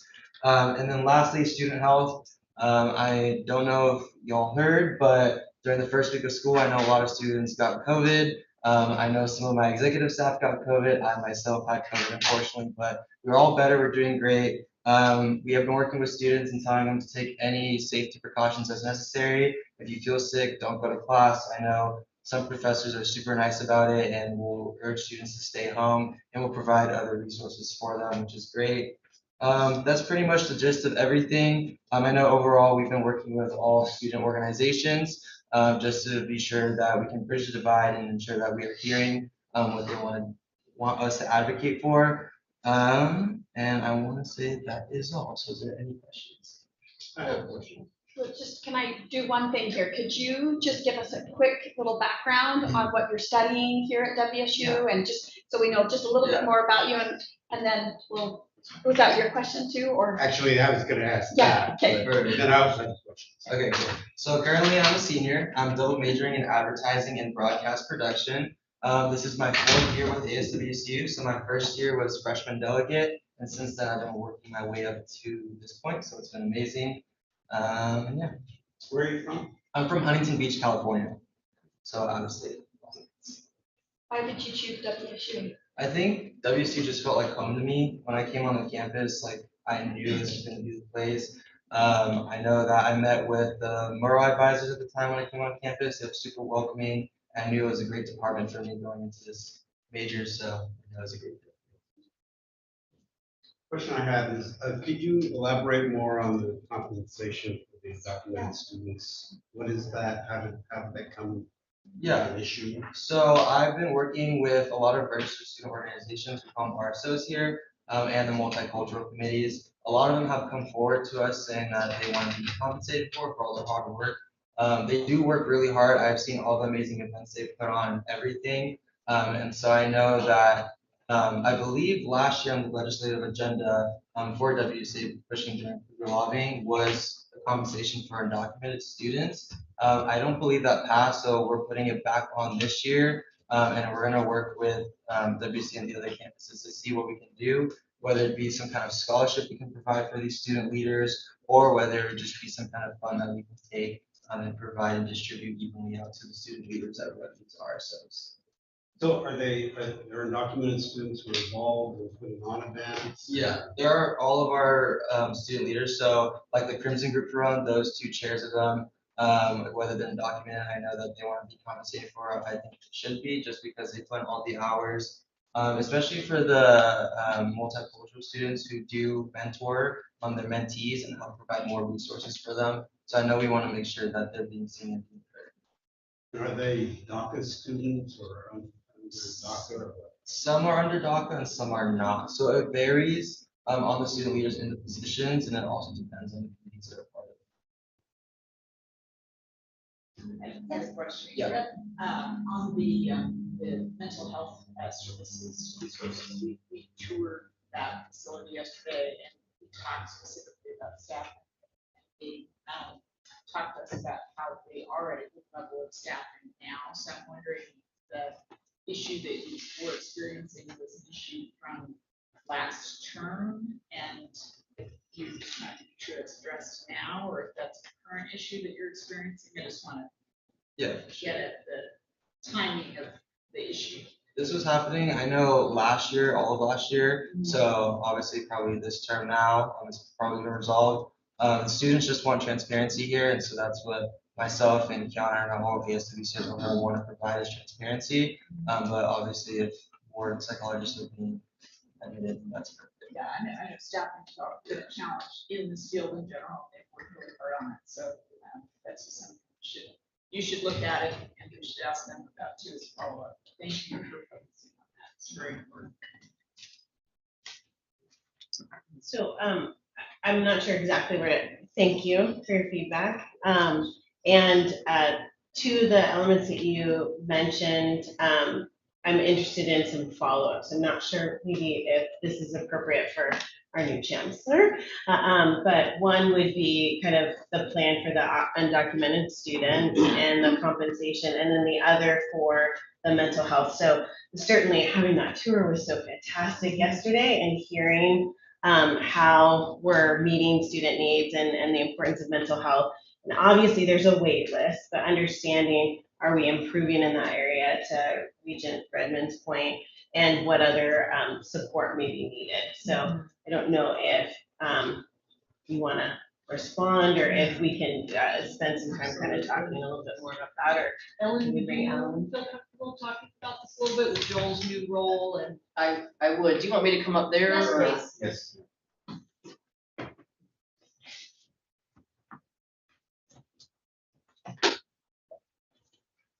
long walk. It is. Short legs, long walk, absolutely. You want me to address the issue around mental health counselors and availability? Yeah. That is something that has been a concern for years, as you all know. We've talked about it at different times. What I can tell you so far, what I know right now is we actually are not yet completely staffed with positions we have funding for at present. That has been a real challenge. Attracting mental health counselors to college mental health is a challenge nationally, and Pullman has some of its own unique challenges in that regard. And some of that is about area, some of that is about salary, it's a number of things. We actually, in the summer of 2021, increased the salaries of the mental health counselors and CAPS to be commensurate with those of our counterparts over at University of Idaho. As a retention and recruitment effort, we were behind them pretty significantly, and so we actually dedicated some pretty significant PBL state funds to get those salaries up so that we could more easily compete, at least with our colleagues across the border. And that has actually been successful. I think morale is better. I think we have not lost counselors this past year the way we were fairly regularly losing them prior to that. One of the things Jacob and I have talked a little bit about is and we will continue to address and look at those salary challenges, because I think that is one of the things. If just so you all know, I'm a former mental health professional myself in that context, and they have a lot of options and ways to use their degree and places where they can go and work. And college mental health has not kept up with some of the other options that are available to people with mental health certifications, degrees, et cetera. I would really like us to have all of the positions we have filled and assess what the impact is of having them all filled before I start looking for more money to add positions that won't be filled right out the gate. And so Jacob and I have talked about, it's a real commitment to try to get it to where we can say every position that we currently have allocation for is filled. Now let's see what happens to the wait list. Let's see what happens to students being able to access the services. And then we'll be able to make that assessment based on good data. That's where we're at. Does that answer your question? Yeah, that's good. Thank you. Of course. Thank you for coming up and, excellent. And then is there a plan, and again, I don't know exactly who to address this with, in terms of working with Jacob and the students on the undocumented students compensation? I can give you a little background about that. I don't know that I do know that we've had conversations about this really actually since the implementation of Workday, which sort of required the change of processes, and I don't want to fill stuff in that I don't know for sure. What I do know is that student engagement services and student financial aid, student financial services, and our business offices, Molly Holt, who was here yesterday, has been really involved in these conversations, trying to figure out a way to appropriately and legally and really above board be able to compensate our undocumented students for the service that they perform in their roles. And I don't know where that is right now. So I will certainly follow up with Jacob and other leaders at the university who are involved in those conversations and see if we can make some progress. It's been a challenge. So. Yeah, maybe there's some context there because we could be a part of that discussion. Our challenge runs into federal tax laws, which aren't quite as accessible as the state of Washington as far as undocumented status as they currently stand. So we just need to, I think, get together on this and see if there's some ways that we can meet this goal and still stay compliant with those federal rules. Regent Shower will provide a written update to the board in the next month. I don't want to promise it on Monday. Give us a little time to actually put together a thoughtful response, and we'll work it through Des to the Maybe board. Regent Cerna through student affairs. Yeah. Yeah, it seemed like it was kind of a finance and student affairs. As a small business, we're running into the same issue. I would love to hire undocumented. Yeah, you got on the list. Des has got on the list, so we'll work it. We'll make sure we get. Jacob, well done on getting some really good dialogue going on your report. You have just, students and student leadership. I think I speak on behalf of the regents. You're the highlight. We really enjoy it as much as we like hearing from Kirk. We love Yeah, not really, but just getting to go to our campuses. You're always such an impressive group of young individuals, and thank you for be willing to step up and step out and do the job of leading our students. So I think we're in really good hands, and we'll look forward to hearing from you again. Thank you.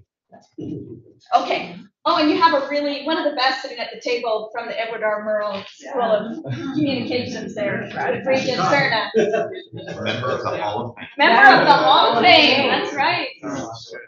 Okay, next up we have our GPSA president, Samantha Edgerton, and is she with us?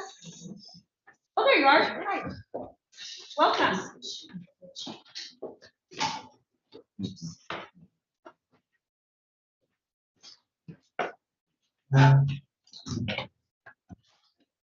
Just fine.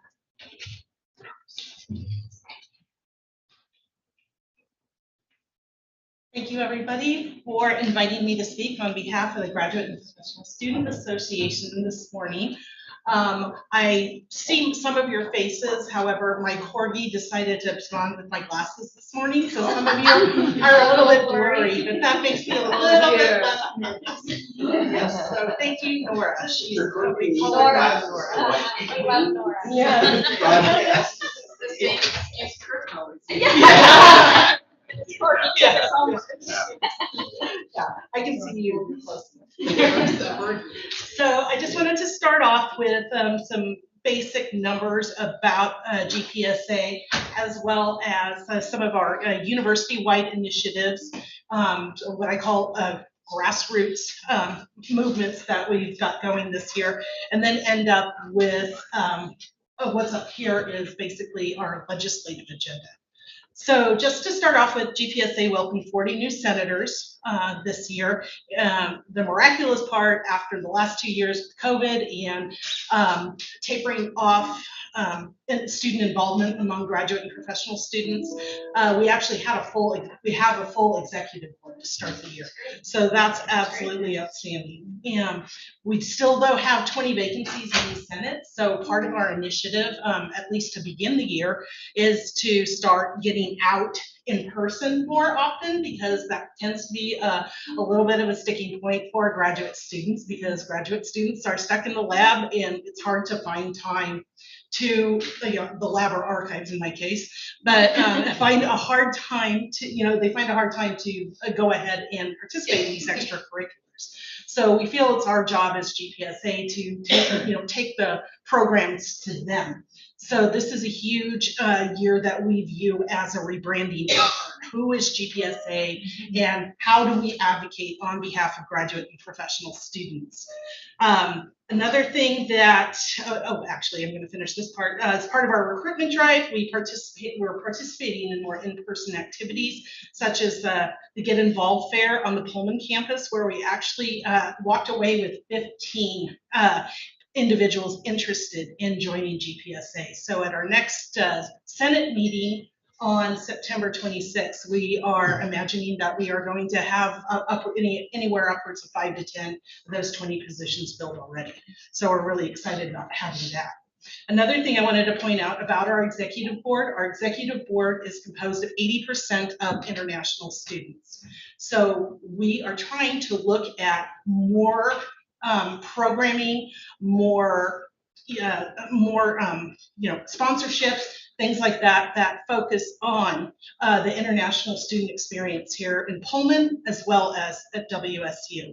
So, for instance, one of our initiatives this year is going to be focusing on food insecurity and partnering not only here in Pullman on campus, as well as the centers in Pullman, but also with our research and extension centers.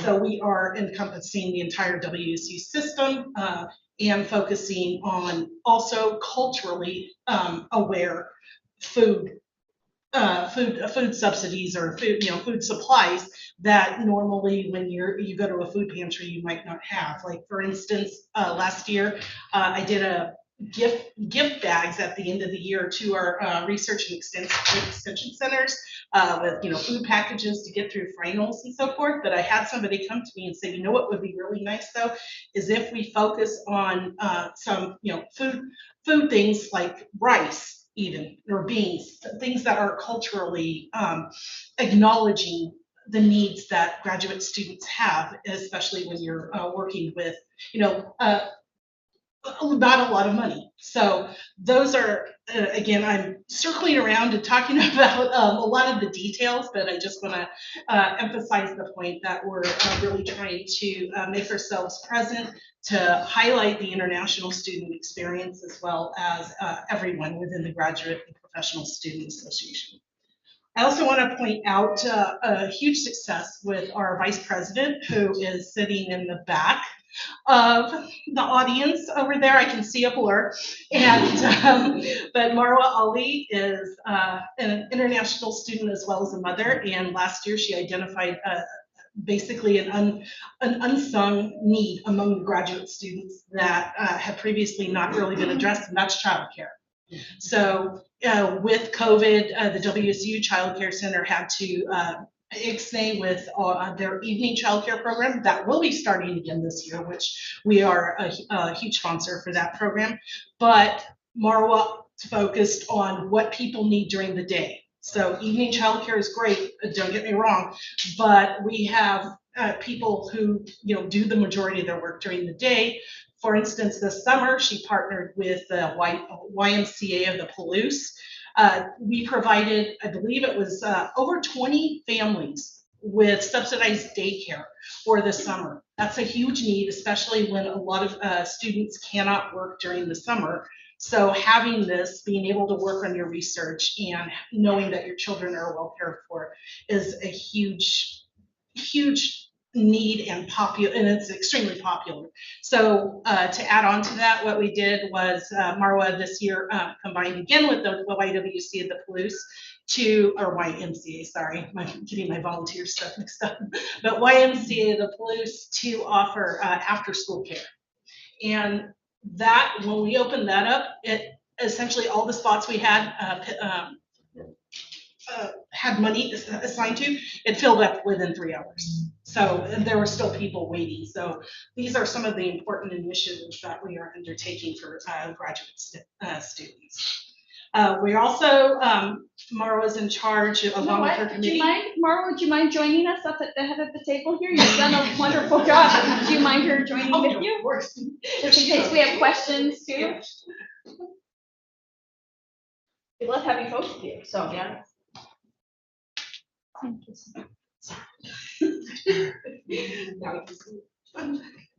Marwa's in charge of the budget committee, so they're in charge of managing S&A committee budget that was approved for GPSA, which is around which is over $526,000. So those are that money goes towards extended programming because. Among this full executive board that we have this year, we have some extremely active and passionate people. I've been with GPSA, this is my 4th year, and I know it's not always like this. So we have an active Senate and we have an active board. So programming started off the year hitting the ground running. We're so thankful that the air quality index is better because we have a huge hike planned. To Cameo Butte this Saturday. So we're excited to continue to offer more programs like that. So we also have PDI, which is in partnership with the graduate school. So we're getting those programs back and running. And with those programs, we are doing a combination of in-person and virtual for graduate students, I will admit, is still highly popular, and it does tend to run fairly well. So we're slowly pushing people to get out there in person. And finally, since I've talked a lot, the legislative agenda for GPSA this year will focus on 4 areas: community, university, state, and federal. So within the community area, this is every year, this is an issue, an area of focus, and will continue to be so this year, are bringing attention to affordable housing, accessible healthcare, especially mental health care following the pandemic, and food insecurity, as I've mentioned before. Within the University Concern Center, again, on student mental health and resources, access to research materials, as well as the relationship with advisors. So those are all on our agenda there. let's see, and we are also looking at, more implementation of programs within GPSA regarding diversity, equity, and inclusion initiatives as well.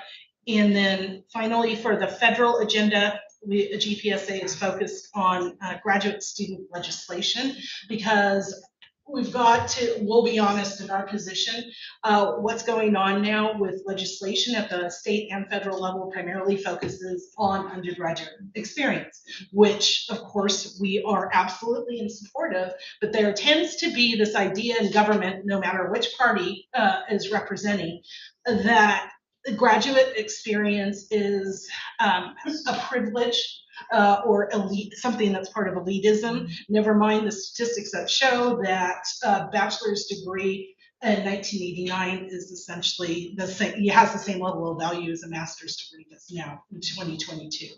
So it's, again, our job here is to bring those issues to Coug Day in Olympia on January 3rd of next year, and hopefully get some action going to understand that the graduate education experience is not for elitist. We are a land-grant institution. I'm a first-generation student. I'm a non-traditional student. I'm a third-generation Mexican-American. So I am not an elitist, I can assure you. So just, it's our stories that we want to tell. Thank you very much for your time. What a wonderful report, Samantha. Thank you. I think, can we learn just a little bit about both of you, Marwa, as well? It's just as to what are you studying and where are you at in your studies? And I am a fourth year PhD candidate now in the Department of History, and my dissertation is on Chicana organizing in East Los Angeles during the 1970s through the 1990s, with a specific focus on how these organizations address violence against women at the community level. And so I also have a corgi, kids, and a husband sometimes. No, I do. As a graduate student, I have to remember him. excellent. Very, very, very impressive.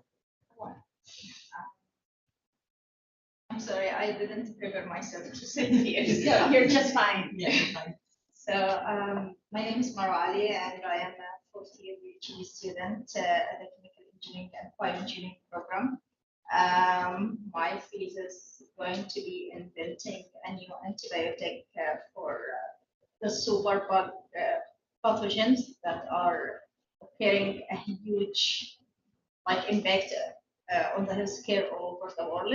We are submitting disclosures these days for patenting this invention.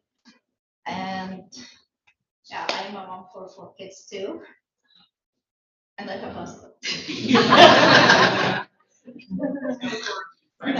No corgi. Can you tell us where you're from originally? Excuse me, can you Where you are from originally? Egypt. I am here in US from 2016. I started as a scholar researcher in Texas for 3 years, and then joined WSU from 2019. Samantha, where are you from? I grew up in Southern California. Okay. Did you do your undergrad? No, I took a long way to do my undergrad. So I actually moved to Portland, Oregon after graduating from high school. And that was my first culture shock. And so I started working and going to school, but after a while, I having to work and help support my single mother and family. And so I worked in the insurance industry, just a private disability insurance, yeah, SIC for life, or maybe not. But yeah, I left my job after I had my baby, and went back to school, and it was just going to be to finish my bachelor's degree. But I met up with my advisor, who said, yes, you could go to graduate school. So, and here I am. Well, I just would like to say on behalf of the Regents, thank you for elevating the graduate experience conversation that needs to happen both at this level and then also at the state and federal level. And thank you for representing Washington State University. Thank you Very very appreciative. much. Thank you. Thank you all. Thanks, everybody. Okay, next we are moving on. Do we have Angie Center here today? There you are. Angie is the chair of our Administrative Professional Advisory Council. Thank you and welcome. Hi, thank you. So, like Madam Chair said, I'm Angie Center and I'm the newly elected chair of APAC, which represents all APs across the system. I'm the event manager for the Carson College of Business, so I'll actually be leaving you as soon as I'm done with my report. We're running our National Board of Advisors meeting right now, so our Dean Chip Hunter was like, oh, their meeting trumps my meeting and I have to leave you. So I'm here. I recognize a lot of you. Miss Redmond does our business plan competition with us. Mark that was on the screen was supposed to be in our Power Breakfast event, which is sold out in Bellevue later this year.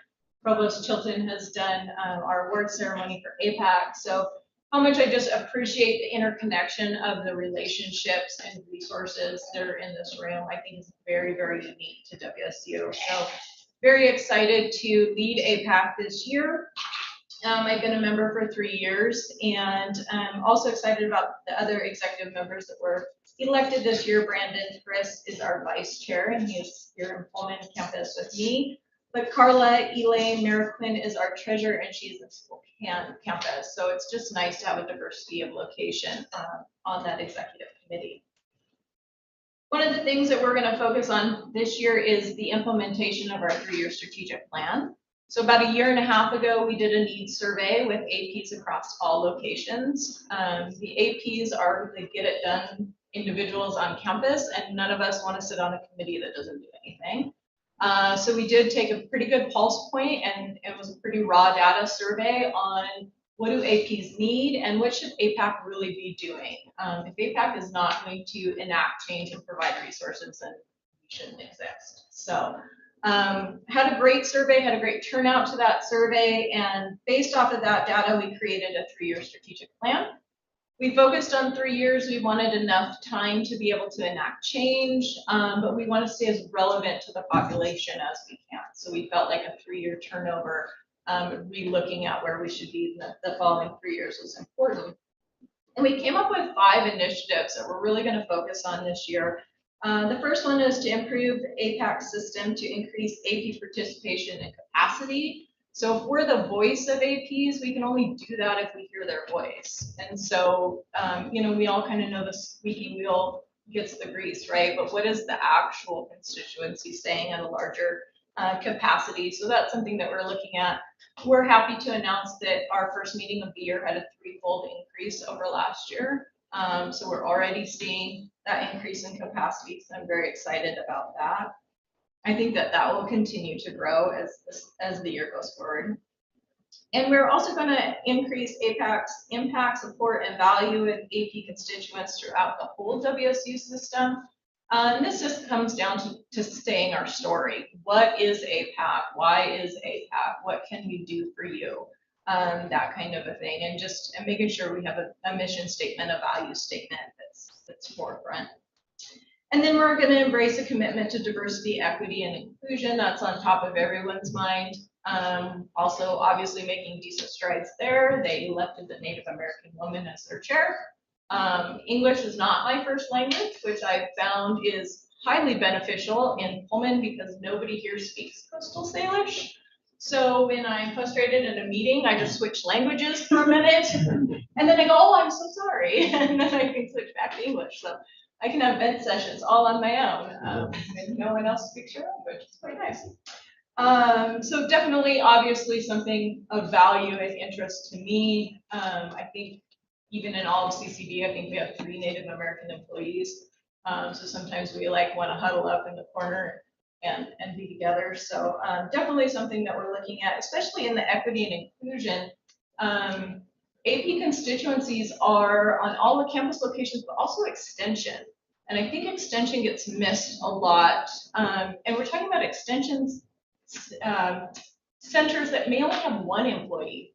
So not only you're getting missed, but you're kind of alone too. And so really looking at that, another thing that I'm quite passionate about because my pre-life before this life was in agricultural education where I worked very heavily with extension. So definitely a constituency that I understand their needs for. And then improved communication between APAC and APAC constituencies across the whole WSU system. Again, all campus locations, extension. One of the benefits of me coming from CCB is CCB operates as one unit across all campus locations. We are in Tri-Cities, Everett, Vancouver, and Global. And we operate as one, understanding that those locations do have different needs and value adds. So everyone is slightly different, but we're all one in the pot together. So that's been kind of interesting to bring my skill set to APAC coming from CCP. And then explore ways to increase APAC's influence outside of the WSU system. We are noticing that APs are so busy, they're just nose to the stone and they don't see their impact outside of their individual units. And so kudos to Foundation, who is kind of taking a more team approach. Some of the things coming out from Phil Weiler's office of a broader team approach than it's just administration down and working with that. So that's been really interesting. Our first meeting of the year had to do with some professional development, and we had a wonderful presentation of Percipio. So thank you for supporting the advent of that new platform. One of the things we are really going to look at this year is how do we put resources in front of our APs. WSU provides wonderful resources. Percipio is one of them. That was not something that funds probably needed to be placed on, to be honest, but it is so amazingly helpful to be able to get access to the resources and continuing education that we need without having to dig for it. So that's one of the things APAC will really focus on this year, is taking all the wonderful resources WSU has and making them very transparent, very accessible. So our 4 initiatives of the year will be to release those, the survey results and our strategic plan. We're just gonna put that on the website for transparency's sake, so our constituency knows what we're doing. Continue to increase that communication and visibility across all locations. Again, we can't be their voice if we can't hear their voice. So how can we be as accessible as possible? Obviously work on diversity, equity, inclusion. We do have a committee specifically focused on that this year. And then of course, probably our hottest button issue is just everything happening in the HR space. And how do we retain great staff? How do we hire great staff? I lost 3 members of my team in the last 2 weeks. So we even internally are looking at how do we keep good people in good roles? How do we hire good people? And so really working with HR's office, how can we support? How can we be sharing the exact same story? We want to be echoing everything that's coming out of there. We want to be supporting those. And then be able to take what we're kind of hearing on that ground floor, why are our APs leaving? And being able to bring that to HR so we can come up with some real tangible solutions. WSU is not unique in the hiring crisis that's going on right now. So in one way, that's a good thing, right? We don't have a culture issue. We have an economy of scale issue when it comes down to human capital. But that's something we're working with, and really, really just want to echo how grateful we are that Human Resources, Benefit Services has just been a wonderful partner, very transparent, wanting to give us all the information and resources that we can to make it successful. So that is everything. So excellent report, Angie. Questions or comments for Angie? Thank you, and thank you for stepping up and doing it. We appreciate it. Yeah, no problem. Good luck with your event. Yes, do this again on a different topic. Okay, next we are going to move into our committee reports. And so I am just going to give a quick update on the Executive Governance Committee report. That meeting was fairly concise yesterday, where we reviewed our 2024, believe it or not, Board of Regents schedule. And that will be made public for everybody to be able to see, and it will be posted. And the second thing that we did is just been working on some various revisions to the Board of Regents policy around delegations of authority, and as well as corresponding delegations, and working really with Danielle Hess on and kind of how we do that. and more information to come on that. But those were really our two major items that we reviewed for future state. And so that concludes my committee report. So I will turn it to Regent Shetler on your committee report, which is our Strategic and Operational Excellence Committee. Thank you, Chair Dickinson. So yesterday, the Strategic and Operational Excellence Committee met, and we had two focused discussion items. One was the Pullman strategic plan that was held by Chancellor Elizabeth Chilton, and also a focused discussion on the strategic plan annual report that was given by Vice President for Strategy, Planning, and Analysis, Christine Hoyt, which that is a completely new role. It's only about a month and a half old and just getting started. I'll speak about that in just a moment. And then we had two action items. One was the 2022-2023 President's Goals and Objectives, which President Kirk Schultz presented much of what he discussed in his President report today, so I won't go into great detail there.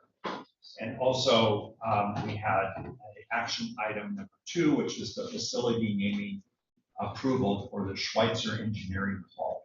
And both Matt Skinner, Vice President for Finance, and Associate Vice President for Facilities, Olivia Yang, gave that presentation, and we'll take that action item up in just a moment. And then we had a future action item, which was the WSU Foundation Endowment Update. And that was given by Vice President for University Advancement and CEO of WSU Foundation, Mike Connell. And as Mike said, it's difficult or easy when you go after some other folks that think everything you were going to say. So Mike, thank you, because you did that for me today. I really have no further updates on the endowment updates. Mike covered that very aptly in his report earlier. The one things that I would like to just focus on, and that was on the Pullman strategic plan that was again given by Chancellor Elizabeth Chilton. She focused on 5 areas or key things, and the ones that I just want to mention are student services and belonging, innovations in research and creative activities, employee development, wellness and culture, and community engagement. And the 5th is institutional effectiveness and accessibility. And Elizabeth then went on to tell us more about the next steps, which was the receiving feedback from the community and establishing a strategic plan council. And I look forward to working with Elizabeth and on the strategic plan, and we'll be reporting on that in our future meetings in November. With regards to the Chris Hoyt's report and her new group, he specifically talked about how to pull the strategic plan for the system together and to really put some metrics around to ensure success. And some of the starting points that she articulated, and we talked about the metrics and the objective targets for research, innovation, and creativity, the first goal. The second goal is student experience. The third goal is outreach, extension, service, and engagement. And the fourth goal is institutional effectiveness and infrastructure. And as I mentioned, this is a relatively new role, and I look forward to working with Christine on this and developing those metrics and reporting structures to make sure that we need to stay on track and make sure that our strategic plan and what has been outlined is met in future meetings. So we'll be talking about that again. So the first action item that I'd like to bring up would be the President's goals and objectives. Much of what Kirk talked about today, Kirk also talked about how it's relatively in a bit of a hybrid format. and we'll be pulling those things together, but at this time, I would like to move that the Board of Regents approve the President's 2022-2023 goals and objectives as proposed. Do I have a second? Second. All in favor, say aye. Aye. Opposed? Motion passes. The second motion is action item number 2, the facility naming approval for Schweitzer Engineering Hall. Before bringing the motion, I note for the record that it was decided that this item will be presented as an action item rather than a future action item in accordance with Board of Regents bylaws 2.12.b. Therefore, I move that the Board of Regents approve the president's, Board of Regents, the president's approve the facility naming proposal for the Schweitzer Engineering Hall as proposed. Second. All in favor, say aye. Aye. Opposed? The motion passes. That concludes my report. Thank you very much. Okay, we are moving now to Regent Cerna, who chairs our Academic and Student Affairs Committee. We had a presentation on a couple of future action items that deal with changes to the Western Administrative Code yesterday from Karen Letzker, Director of the Center for Community Standards, and also from Elder Taylor, Vice Chancellor of Student Affairs. The 2 items that have kind of been out there for a while, so these changes will be acted on. We dealt with standards of conduct for students and also for policies and regulations applying to all student organizations. We also received a presentation on the fall enrollment updates from Becky Oba and his Vice Provost for Enrollment Management.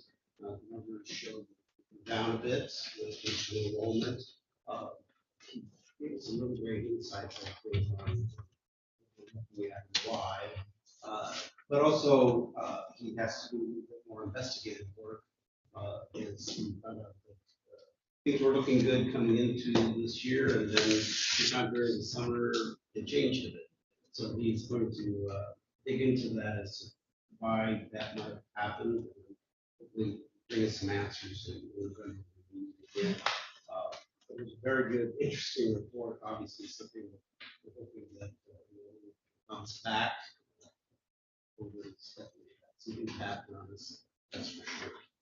So we'll be hearing more about those issues. So short and sweet, there you have my report. Thank you, Regent Cerna.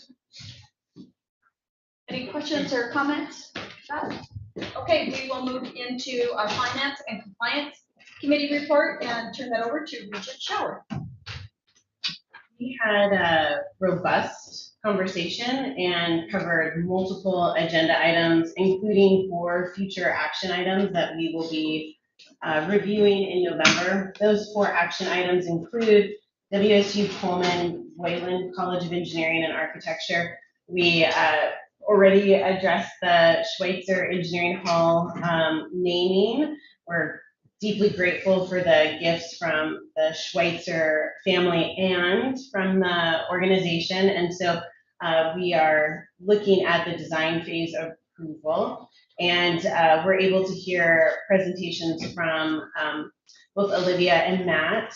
We also discussed a university ethics policy, marketing contract for Cosmic Crisp, and WSU Pullman Taylor Sports Complex design phase approval. This one in particular, I just want to really demonstrate appreciation for the teamwork with Athletic Director Pat Chung, Finance Associate Vice President Matt Skinner, and Associate Vice President of Facilities Olivia Yang. That team is such a solid team, continues to be, and appreciate the gift from Taylor and the emphasis on this sports complex. Excited to see this design phase move forward and obviously be a strategy around how we not only fund this, pay for it, but move it through design and construction. So those 4 action items, as I mentioned, will be on our November agenda. We had multiple items that the regents have seen and reviewed in the past. Of significant importance, I want to call out the WSU fiscal year 2021 financial statement audit results. We actually had our auditors in person. This is an important step where we have the auditors directly work with the board. The board has the opportunity to engage directly with the auditors. I have appreciated the opportunity to not only work with our finance and accounting team, have appreciated their patience with me as not being someone who is a finance or accounting expert in any way. And so perhaps there's been a few extra meetings than there might be if someone else on this board were leading this area. And so those conversations and the conversations I've had directly with the auditors have been exceptional. The work that's been done by Stacy Pearson, by Matt Skinner, by Molly Holt, by Tammy Biddle has been extraordinary. It's also been during a time when we have taken on implementing a workday system and a new auditor. And so while there have been findings, those findings have been attacked and resolved.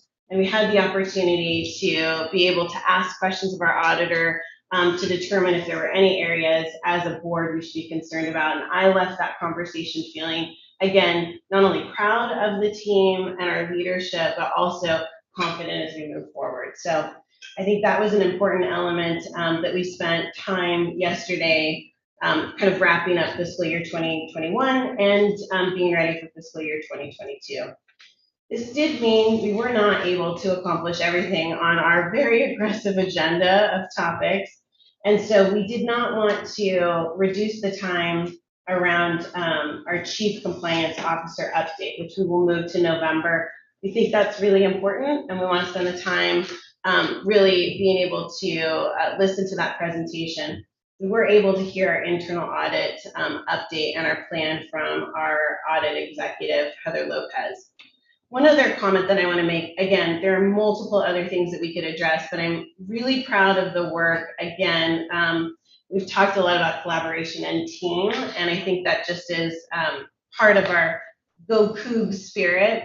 Our biennial operating budget request, the single biggest ask and our number one legislative priority is our compensation increase. And this is something that I am really very passionate about. I think our compensation strategy and philosophy that our president is planning to address with the board in November is critically important. We've heard compensation and mental health. We've heard compensation just continue to be a thread throughout all of our different reports and from different stakeholder audiences. It is really one of the most critical things that we need to be paying attention to as part of our recruiting and retention. And so this package that we're taking before the legislature and the decision package that is moving forward is aggressive. We're asking 100% of fully funded support, 4% in year one and 3% in year two. So that was pretty exciting to get those numbers yesterday and to hear how we're moving that strategy forward. So with that, that is my very full report from the Finance and Administration Committee. Thank you, Regent Shower. Okay, in other business, the Regents met in executive session with legal counsel yesterday to discuss a pending litigation involving the university. Related to that discussion, we have the following action item, which is I move that the Board of Regents adopt resolution number 220916659 and approve the request for defense of a university employee. And I'm asking for a second. Second. Thank you, Laura. Regent Powell. And all those in favor? Aye. Aye. Any opposed? All right, thank you. The motion passes.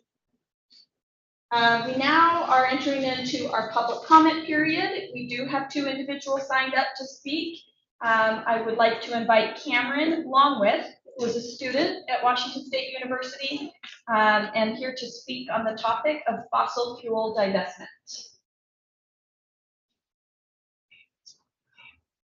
Okay. Thank you. Our second speaker is William Ingalls, a staff member of Washington State University, and here to speak with us regarding fossil fuel divestment.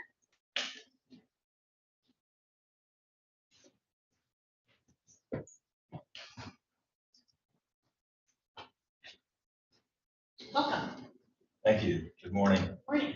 Unfortunately, Cameron had to leave for an exam. Priorities. Thank you for this opportunity to comment this morning.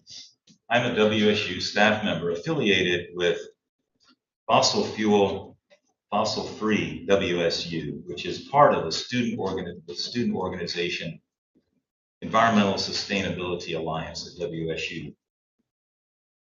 I would like to repeat my urgent request in previous public comments that WSU divest its holdings from fossil fuel companies. Such holdings are inconsistent with the university's pledge as a signatory on the American College and University President's Climate Commitment Charter to be a leader on climate sustainability action. I urge the Board of Regents to help ensure that full divestment from fossil fuels is part of the environmental, social, and governance investing program adopted by the WSU Foundation. Please help keep this divestment at the forefront of the principles as the principles for the Foundation's ESG program are being developed. A week ago yesterday, on September 8th, the Board of Regents at the University of Washington, also a signatory on the President's Climate Commitment Charter, voted to fully divest its endowment from fossil fuels. It's our turn now. Before closing, I would like to request also that the WSU Student Group Environmental Sustainability Alliance be given representation on the Environmental Sustainability Task Force being formed at WSU. The students are eager to contribute their efforts and enthusiasm. Thank you for your attention to these requests. Thank you. Just wait one second. Do you have any questions or comments for Mr. Engel?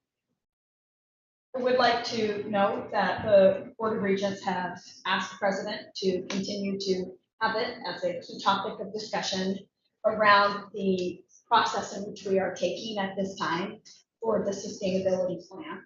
So thank you for continuing to come. We hear you, and it is something that is being acknowledged and discussed. Thank you very much for that update. Yes. Okay. No further questions. Thank you for joining us today. All right. As we come to a close, I do want to just acknowledge and say thank you to Regent Schauer, Regent Cerna, and Regent Ramos, who will be attending our ASWSU Multicultural Fundraising Dinner this evening. I get the good fortune of attending the feast dinner, which is the WSU Viticulture and Succession of Wines tonight. So that should be very, very fun. It's a hard job, but somebody does have to do it. There's food. Yeah, right. Oh, yeah. And then I want to acknowledge as well that we have our Department of Athletics hosting a Hall of Fame all women's class this evening for the Title IX dinner. So that's pretty exciting too. So we got a lot going on tonight, representing a lot of different groups on our campus. That being said, I do want to just say thank you to Chancellor Chilton for a beautiful time at the museum last night and the Art Center, and acknowledge the three musicians that were outstanding playing the flute. They were a wonderful trio, so they were excellent. And then we would be remiss to not acknowledge that our women's soccer team won last night 6-0 Northern Colorado. So are we undefeated? Or no, we've lost one. We've lost one. Lost to Michigan, first game of the season, 2-1 in Ann Arbor. Okay. So some of us got to drive by that game last night, and the lights lit up and lots of fun activity Des wouldn't let us jump out of the van, but that's okay. Anyways, it just lots of really great momentum at Washington State University right now. So this has been a wonderful couple of days. I think you speak on behalf of the Regents. It's a lot of work. It's a lot of time. It's a lot of information to absorb. But thank you to the faculty, to the staff, to Desiree Jacobson, and to everybody that puts the materials together and being so well prepared to inform us. So we appreciate it. We acknowledge the work that goes into it. So with that, our meeting is adjourned.